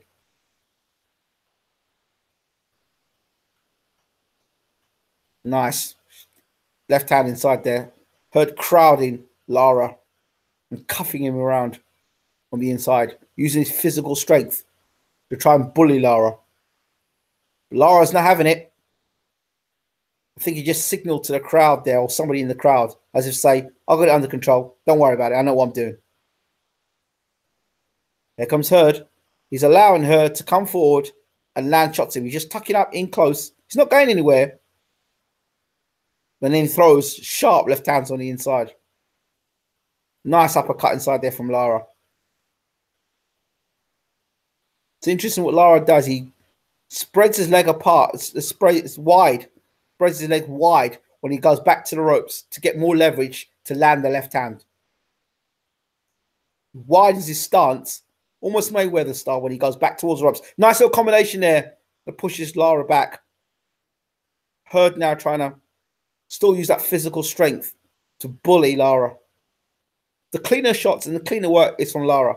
The cuffing shots are from Hurd. Oh, that's a good shot there from Lara. And a good shot from Hurd back. And Lara took it on the chin. Good shot there. Hurd getting closer, but Lara still landing the eye-catching shots. End of the round there. Good action fight. Good action fight. Nice tempo being set by both men. The thing I've said about Erislandy Lara, people who always complain that he's boring and whatnot, my counter is put him in there with a guy who forces him to fight, and you will see the fighter come out of him. And that's what we're seeing so far in this fight with Jarrett Hurd. You're seeing the pit bull from Erislandy Lara. He's won the first 3 rounds, but Jarrett Hurd, he's right there. He's right there in his face. He's making him fight. He's landing some good shots here and there, but Lara's coming back as well with nice little left hands, nice counter shots. Good fight. I have Erislandy Lara winning the first 3 rounds. Yep. The Lumiri asks, how is Jarrett Hurd's face looking at the moment for round 3? I don't see any kind of damage or anything like that. Maybe other than his hair just flying around because of the punches being landed on him by Lara, but I see no facial damage from Jarrett Hurd so far. This is round 4. Round 4. The left hand there. Looking at Lara at times, he looks like the Southpaw Mayweather. You look at the way he holds his feet and the way he stands at times, pops a jab and shoots the straight left hand. If it was the other way around, it'd be Mayweather's straight right hand. Nice combination there from Lara. Her throwing a combination, doubling up the right hand. And Lara sort of like says, well, is that the best you got? There goes Hurd now trying to throw a combination there. Trying to turn the heat up on Lara.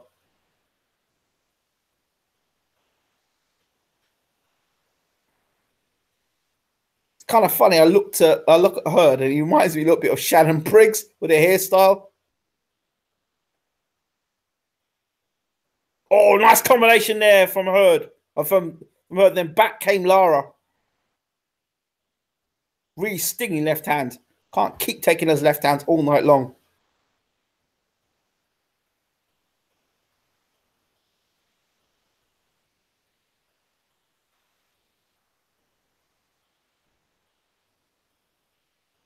Hurd is being punished with a straight left hand. Over and over and over again. And Hurd is not paying any attention to that straight left hand. He's walking onto it over and over again. Lara pulls the right hand out, then throws the left hand. And he's just there to be over and over again. Lara's walking straight through it. Hurd's walking straight through it. Hurd trying to close the range and throw a combination. But every time he does that, his face is getting busted up by Lara with a straight left hand. Hurd's still trying to throw body shots. Lara drops his hands by his side. Then pings him again with a left hand. Lara not doing much movement. He's just standing his ground. Here goes Hurd throwing some sloppy shots. Hurd, in fact, throwing sloppy shots. Lara blocking those shots. Well, hands down by the side. Lara looking at Hurd and tries to throw a big left hand. Just gets hands down by the side.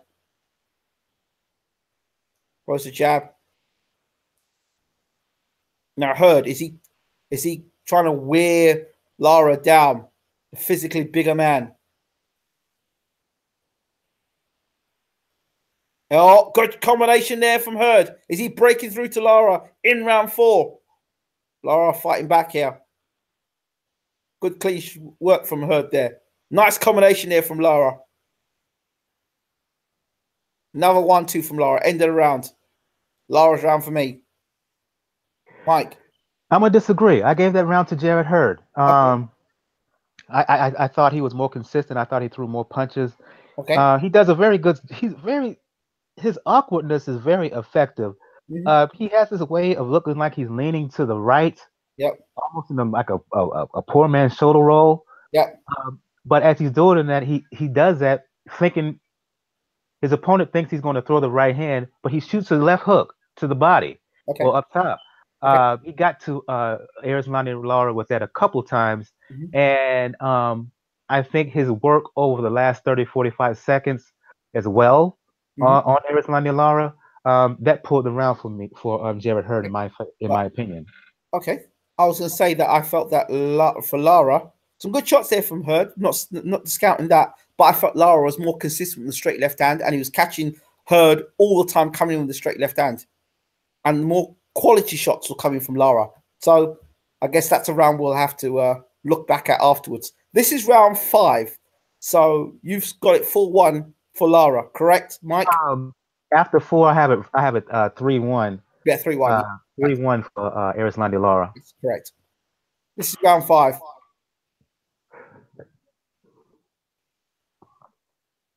And Lara wrestling with Hurd.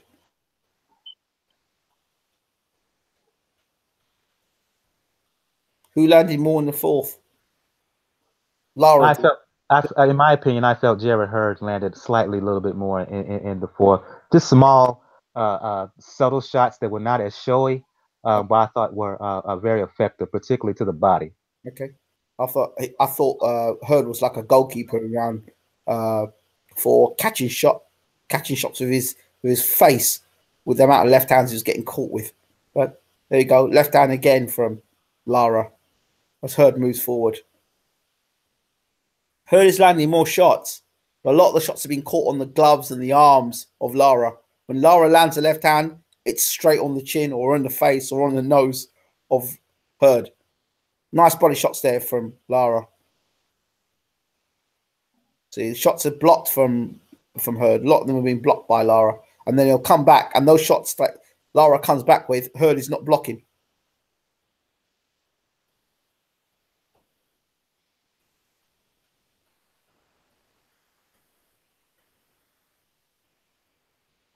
Nice right hand from Jared Hurd right there on the ropes. Nice. Good right hand there from Hurd. And another nice uppercut. Is Lara tiring? What do you think? No. I just think that Jared Hurd is just he's starting to warm up here. He's starting to warm up. Good left hand again from Lara. Oh, combination here from Hurd. Hurd coming forward more in this round, landing more cleaner shots in this round. But he's still walking onto the left hand.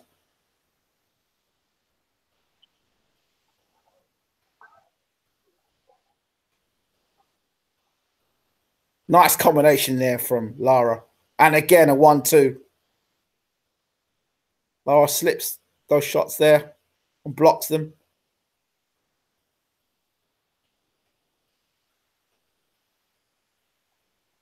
Hurd coming forward, and Lara throws a jab. 1-2, misses there.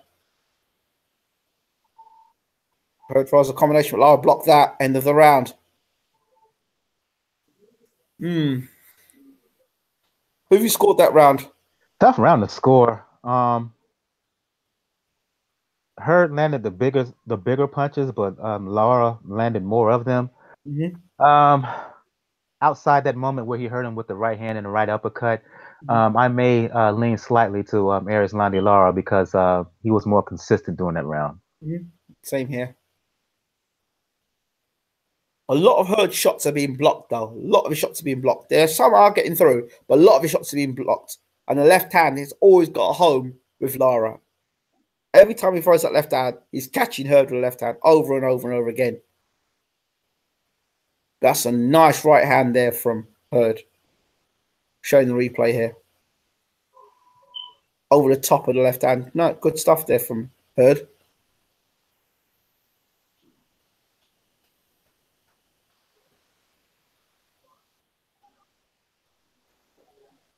This is round 6 at 6 a.m. in the morning in the UK.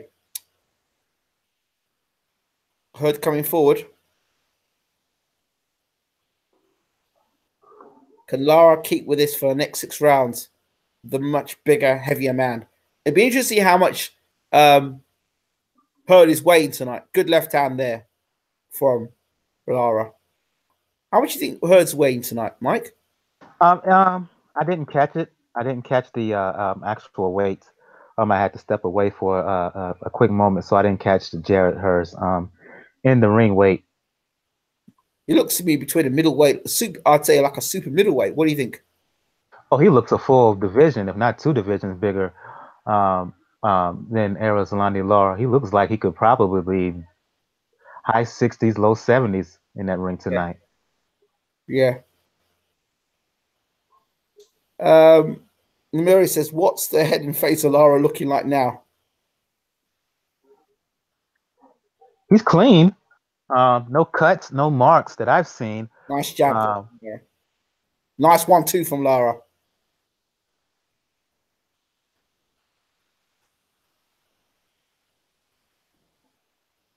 Nice body shot there from Hurd, though.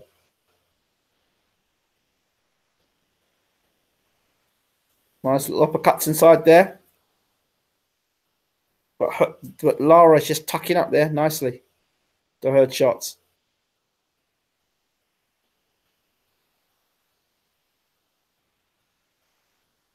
Hurd's more active in this round.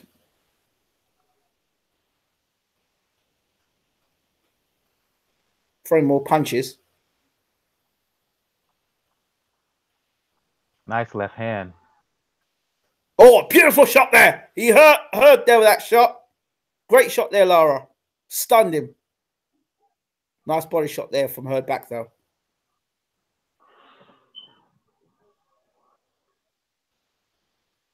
And Hurd eats him up like Pac-Man and keeps coming. Keeps coming. Absolutely. There's whipping shots in here, Hurd. Nice uppercut right there by Jarrett Hurd. Yep. Oh, another uppercut there. Picked nicely there. Leaning on Lara. This is not the fight Lara wants, though. All this leaning on is not good for him. It's exciting, though.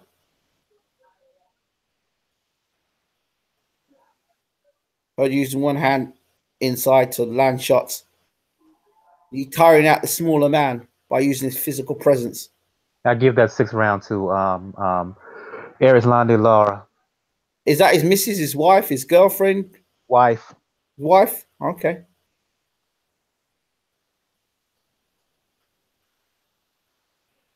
I gave that to Lara as well. The Lumeri says that Hurd is 180 pounds tonight. I'm not surprised. I'm not surprised.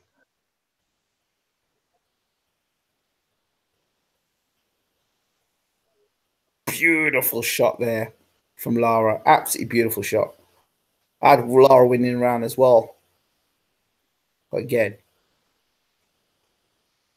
Anytime he wants to throw the left hand. Bow! Look at that.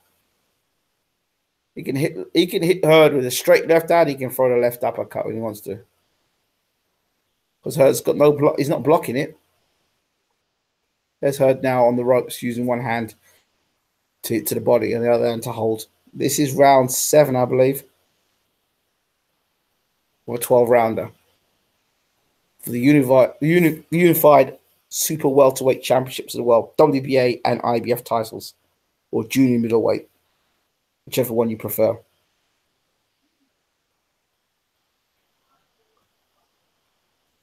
Shoaib Hurd said, good right hand there from Hurd to start round 7. Shoaib says that Lara would play with Kell Brook. Could you imagine Kell Brook fighting Gerald Hurd? Oh, dear. Good right hand there. And Gerald Hurd trying to land his own right hand there. Good left hand from Lara. Oh, that's a good right hand there from Hurd. Very good right hand. Straight down the pipe. Oh. Lara backing up there. He's more off balance than anything else.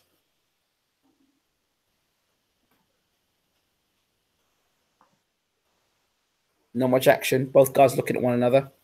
Hurd pops out the jab, but nothing else is happening. They're just looking at one another.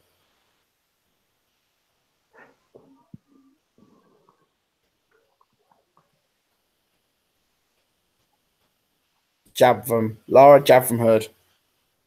Straight left from Lara. Jab again from Lara. And a right. Or left, straight left from Lara, in fact. Right jab from Lara. Another right jab from Lara. And holds. Jarrett tries to work on the inside. Lara tucking up. Still holding set in the ring and throws a 1-2. But lands. Nice little uppercut inside there from Hurd. Quite round this one. But Lara's winning it with a straight left hand. Made Hurd miss with a big right hand, slipped under it, made him look clumsy. Good left hand there. Hurd try and throw 2 uppercuts. Lara blocked those. His guard. Hurd trying to duck below the waist and come up. Good 1-2, the combination there from Lara. Lara's winning this round. Hurd's work rate has dropped. Nice left hand again.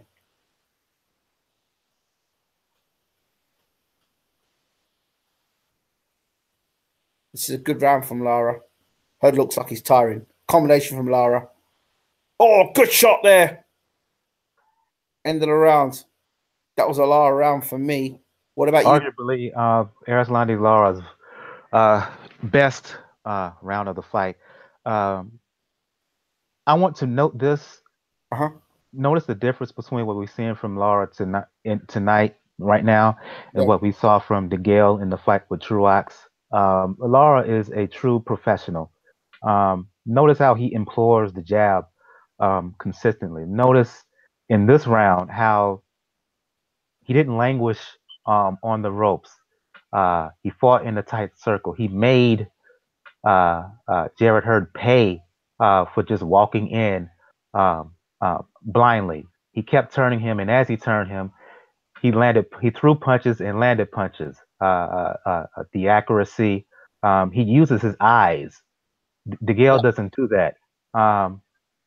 You want to know what a professional is? Just go back on the replay and watch what we saw from Erislandy Lara in that 7th round. I think the other thing is, I think Lara's got Ronnie Shields in his corner as well. Love to see Degale work with Ronnie Shields. This is round 8, and Hurd comes out like a train, double up jabs and throwing right hands. Lara just tucks up, and there is, I don't know if it's blood coming out of the eye of Hurd or bruising. I can't tell. It looked like there's some blood coming out of the eye. Good straight left hand there from Lara. Hurd has not found an answer for the straight left hand of Lara all night long. Could just be bruising around the eye of Hurd. Lara moving Hurd around the ring and picking him with straight left hand. See, this looks like Floyd Mayweather, the southpaw version, where he's able, doesn't do the shoulder roll, but what Lara does is pick you with a pinpoint left hand. That's how Floyd would hit you with a pinpoint right hand. Back left hand. Oh, try to throw a shot there. Lara made him miss.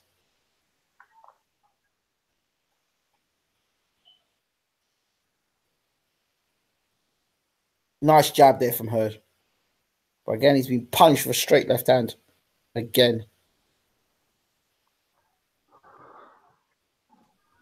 Long movements to the sides from Lara. Interestingly enough, overall, despite the fact that many people will have Erislandy Lara winning, Jarrett Hurd has landed more punches total. Yeah, he's landed more punches, but landed punches where? On the arms and the gloves? Showtime just did a nice little right hand right there from Jarrett Hurd.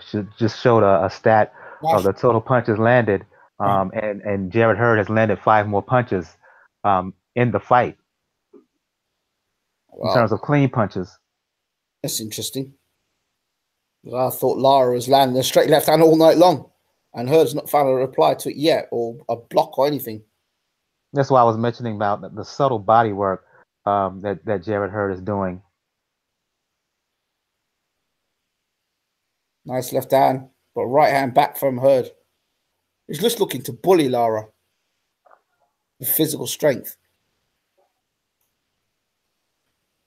Oh, got caught with a right hook on the inside there. How's Hurd face looking this round? It's all right. I don't see any visible marks on any fighter. They look pretty clean, both fighters right now. Hurd looks like he's got bruising. Maybe, but it's not so significant that it's going to cause him any visibility loss or anything like that. So,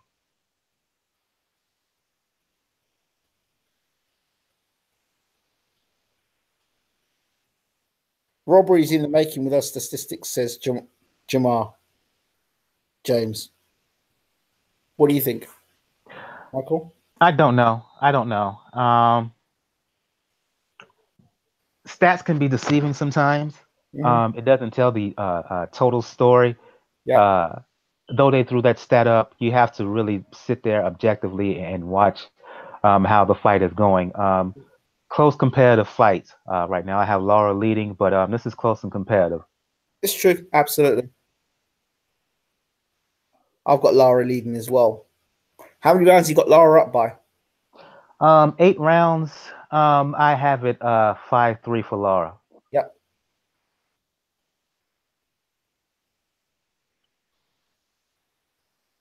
There comes her trying to put a combination together there. Lara blocked it all. Her trying to set a pace in round 9.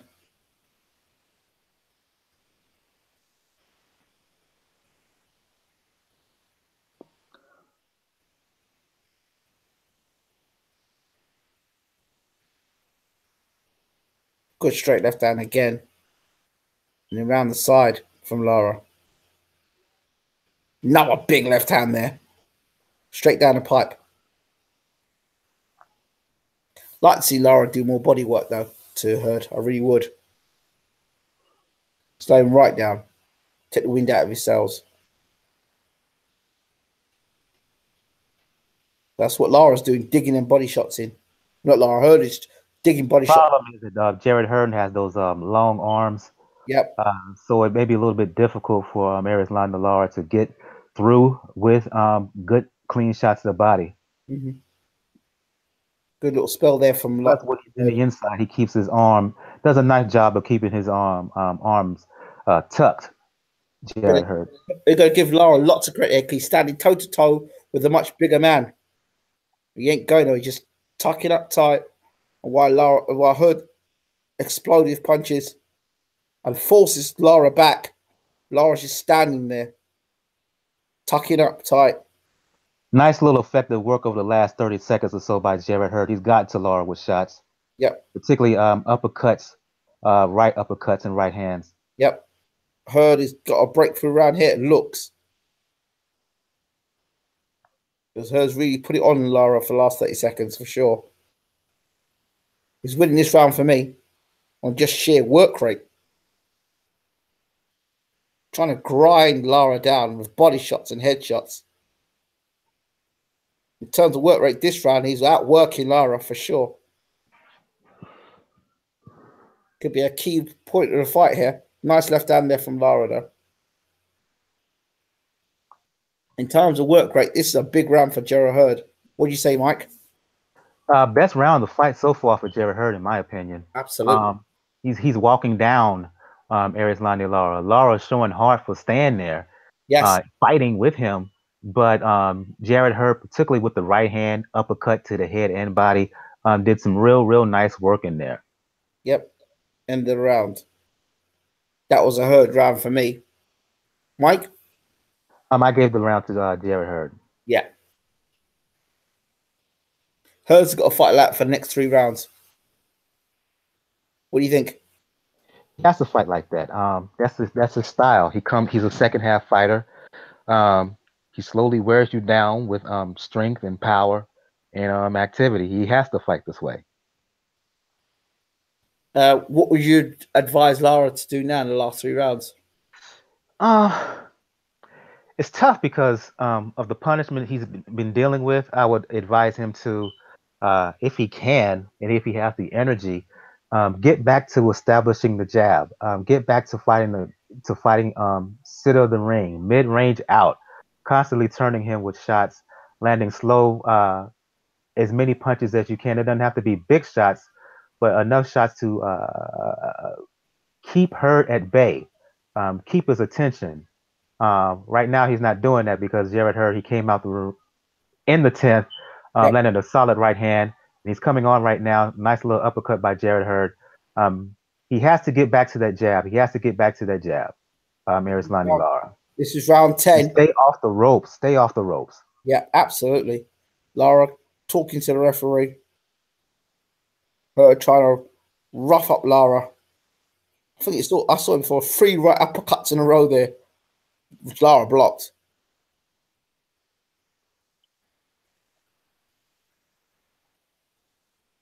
Lara's still got the right idea. He tucks Lara is beginning to swell up, I must say, around the eye, yes, particularly the right eye. yes. But look, good left hand there from Lara. But he's smart though, Lara. He tucks up tight. He doesn't like fluster under pressure from Hurd. He tucks up tight. He takes his licks. He waits his chances and then explodes with combinations and then holds Hurd. So Lara's smart. He lets Hurd throw all his shots. Slips, ducks, weaves, blocks.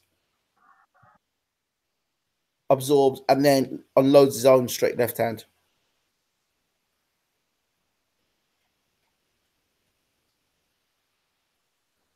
But the moment Hurd is his work rate, he's outworking Lara now.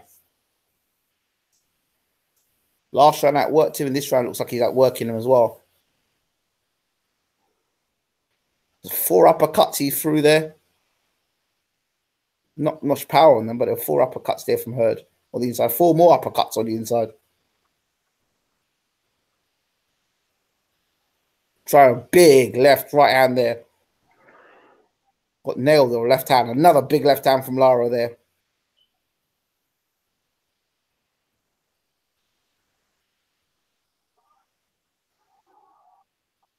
Both leaning on one another. Left hand again from Lara. Another left hand. Another left hand. And a right uppercut by Lara.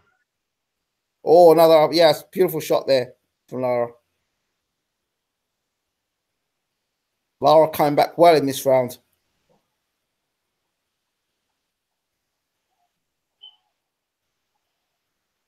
Here comes Lara. Actually coming forward, having Hurd fight on the back foot for a bit here. Hurd now on the back foot, yes. It's Hurd tiring. Oh, nice combination. Oh, nice little combination between the pair of them. Hurd terrific round 10. Terrific round 10. What a round. Who won that round for you, Mike? Ooh, I'm going to give it to Lara. That was a comeback round for Lara. He needed that. Not just from terms of points, but from a psychological standpoint. Yeah, there's some swelling over Arislandi Lara right eye. Yes. The man Charla there. Who would you pick between Charla and Hurd? Who would be your? Who do you think would win the fight?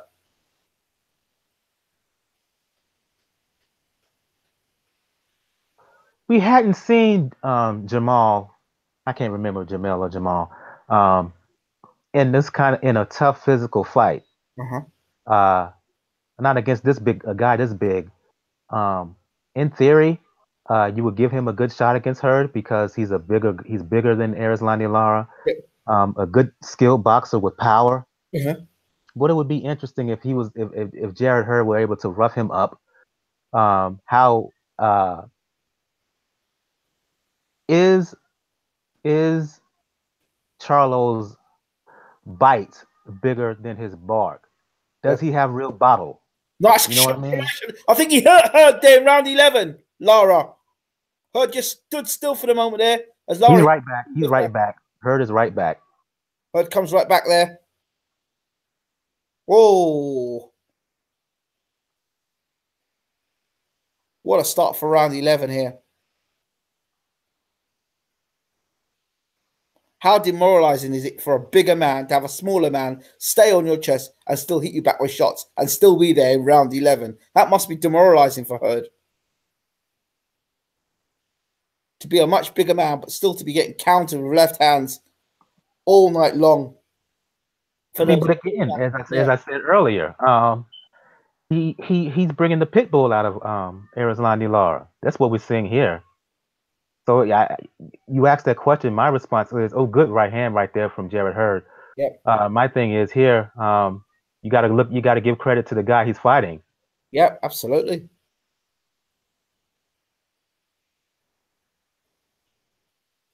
Lara is a push. Hurd off him. And down the left hand, which misses. Hurd still trundling forward. Still trying to throw uppercuts on the inside. Still trying to manhandle and bully Lara, but Lara's having none of it. Or she's tucking up tight. Big right hand again. Lara just slips under it. Lara, nice short left hand on the inside.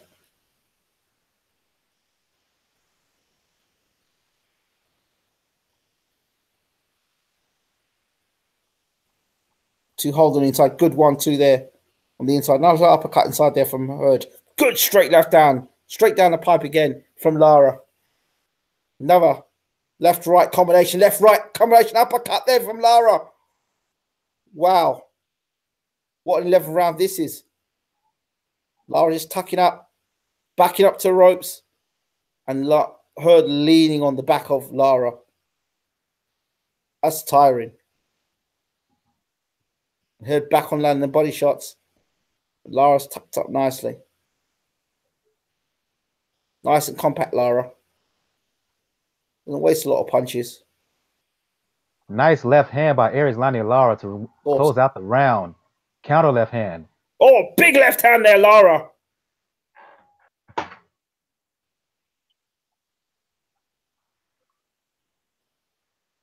End of the round. Lara round for me.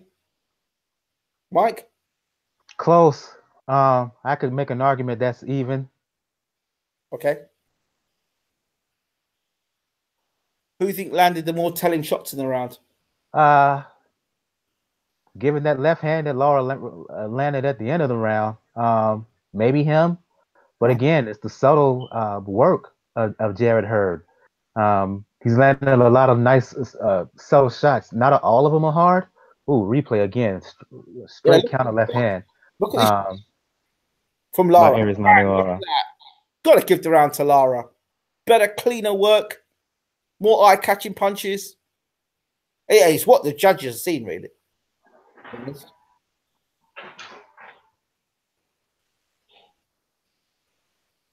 Sounds like Lara's giving her a boxing lesson. Mike, what are your thoughts on that? I'm not going to say he's giving him an outright boxing lesson. His boxing skills can be argued is giving him the advantage right now. If he was giving him an outright boxing lesson, Hurd wouldn't be as competitive as he is. Last round coming up. Let's see how this fight closes. Absolutely. I think Lara's landed, for me, the sharper punches, the more accurate punches. Yes. Hurd's Jarrett Hurd is coming on here, coming out with fire here to begin the last round. He's throwing 3 right hands. But they're all being blocked by Lara.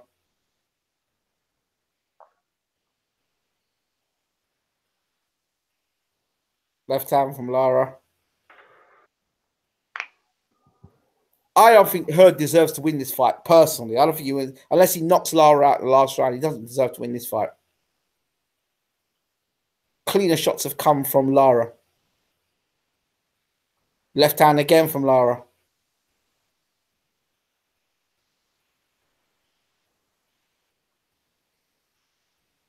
Left hand again from Lara. Nice uppercut by Jarrett Hurd. Left uppercut. Was it another left hand? Bye. Oh, nice uppercut there from Hurd. Definitely. But Lara takes it. Another uppercut from Hurd. Lara looking fatigued here, Ingram. Yeah, he does look tired here, Lara, in round 12. Just needs to hang in there now. And then land a nice left hand again. That's what you need to do. Here comes Hurd. You need to hold to waste some time here, Lara. Yep. I think he might have a cut around his eye as well. It looks like. I could be wrong. Yeah, the eye's really swollen up there. And here's Hurd trying to rough up Lara on the inside. He's tired. He's tired. He's tired and weary. This is round 12. He needs to use his experience to hold, to waste time. Are we going to get a body shots right there by Jared Hurd? Are we going to adopt Tias Garcia of last round stoppage here? Or Sullivan Barrera stoppage in the 12th? This is a big round for Hurd at the moment. Big round for Hurd. Oh, he's down. Who's Lara down? Down, courtesy of a left hook from Hurd. Oh, yes. Here we go. Good left down from Hurd. Lara down. And he's cut Lara. Wow. Here comes Hurd in the 12th round. Or could he stop Lara here? No, he's not. He's not going to stop Lara. Good combination. No, Lara. He's fighting back. He's fighting back. He's barely surviving. Fight is over. I think you're ahead by 10 seconds. Yep, the fight is over. Wow. One hell of a fight. How did Lara get for those 12 rounds against a guy who's physically much bigger than him, much stronger than him, much taller than him, much longer than him?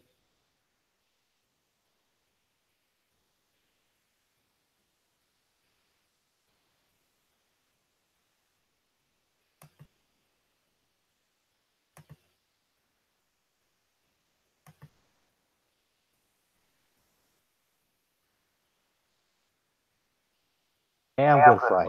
Damn good fight.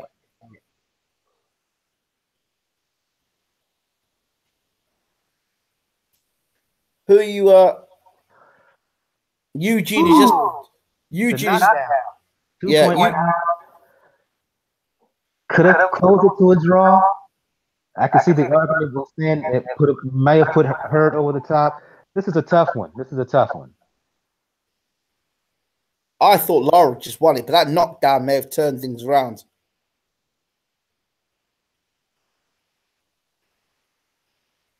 But it depends whose face fits, really, doesn't it, in these situations? Hurd's younger, more longevity in his career. So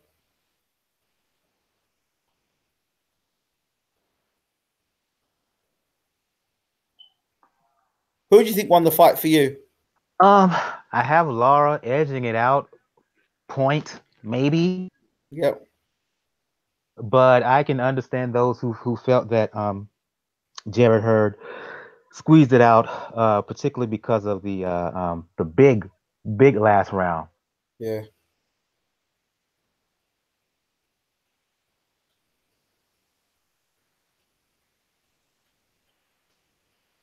Like heavyweight Hurd.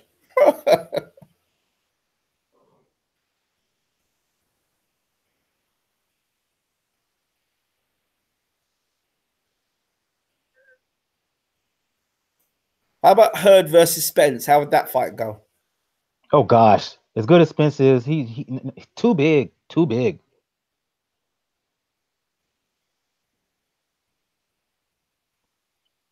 Brook versus Hurd? Too big. Brook can't hurt this dude. Getting a decision right now. I'll read it right for you, Ingram. Okay. I think they'll go with the younger man, which is Hurd.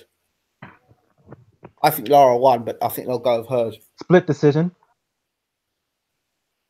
Okay.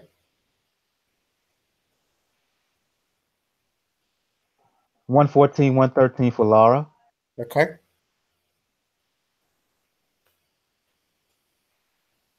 114, 113 for Hurd. Okay. Draw.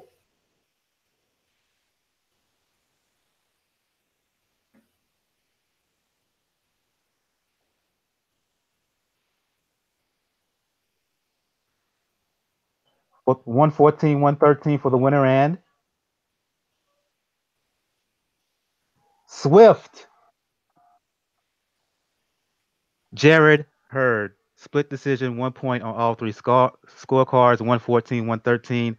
2 scorecards for Hurd, 114, 113 for Erislandy Lara. Which one's the Mayweather fighter? I can't remember. I want to say Hurd. I'm not sure. Okay. Okay, a good fight though. Eugene says Bo's dead. That's the last of the Cuban resistance, isn't it? Okay, Bo. Truth and some facts about boxing. Better close your channel down, son. Or close half the channel down, the Cuban side down. Another Cuban's been beaten. There's been a row of Cubans that have been beaten or knocked out recently. Now Lara, then Ortiz. Who else? Dorticus. Who else? Okay, give me a quick second. I'm listening to the post-fight interview. Okay.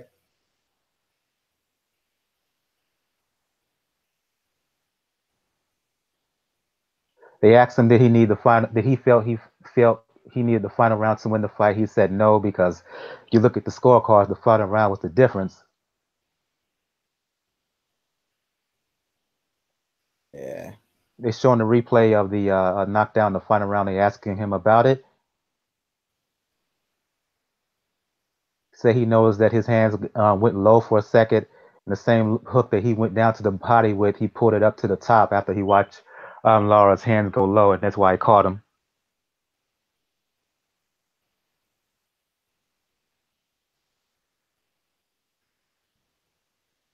They asked him if age is a factor. He said no.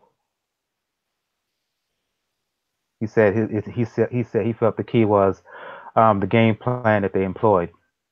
Yep. What a fight, though. Really good fight. He asked about his feelings after the fight. He's beginning to tear up a little bit. Okay.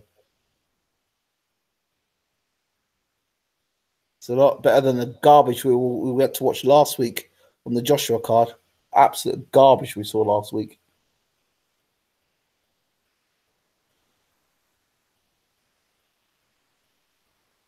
Mentioning him, his family, is because of his family. It's because of why he's champion now. Okay.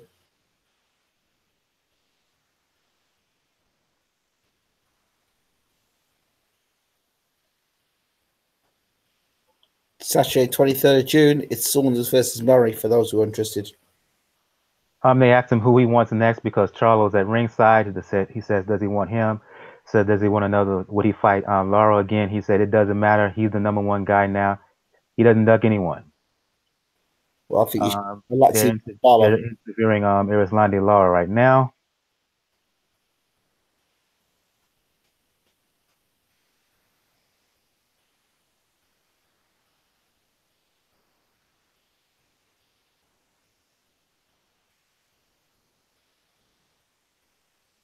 Lara said he felt he was winning the fight easily up to the last round.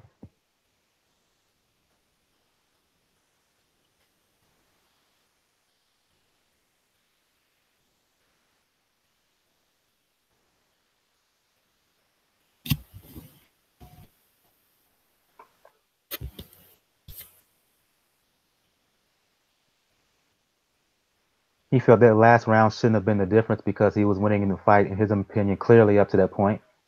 Mm-hmm. He asked him about a rematch. He says he wants a rematch 100%. Okay. Asked him about age. Excuse me, he's speaking in Spanish, so. He said it wasn't really the age or anything. It was as much as the issues with his eye.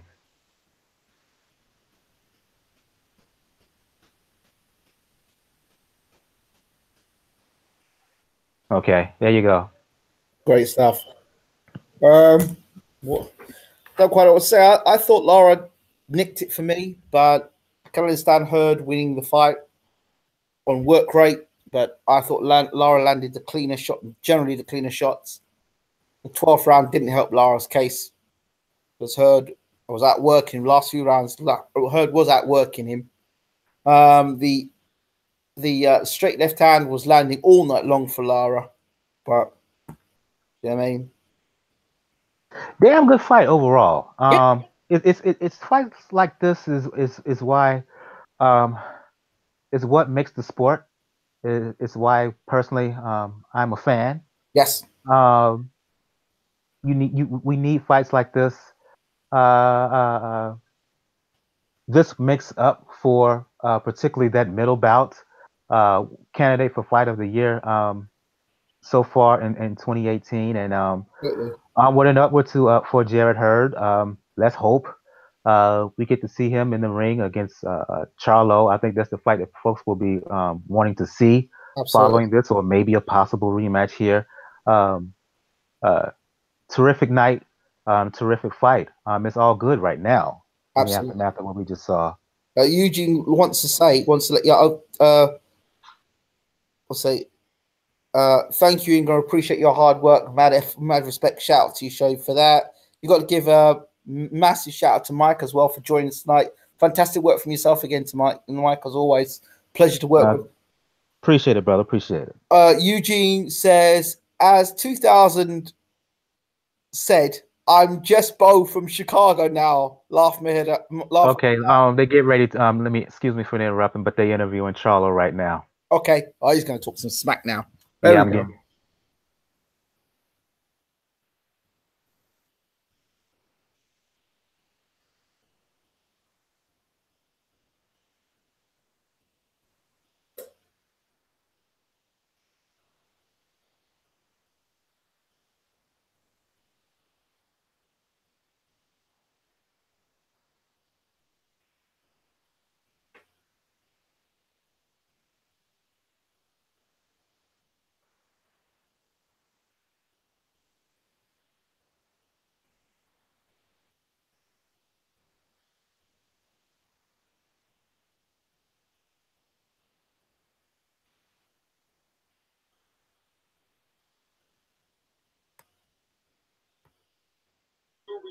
Oh, I'm sorry, I'm muted. Like I was saying, I'm moved closer to the television. Hopefully, you can hear.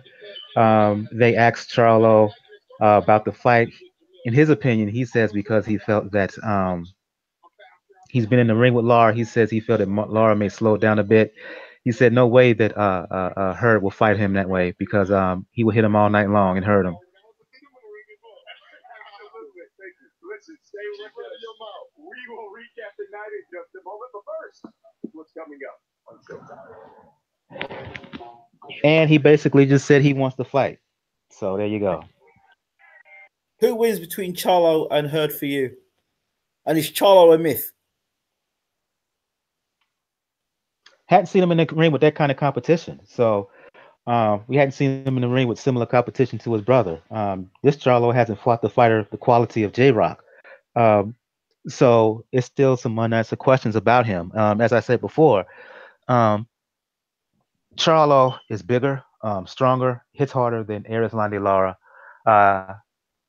But the question is, what will happen once Jared Hurd applies that kind of pressure on him consistently in his face?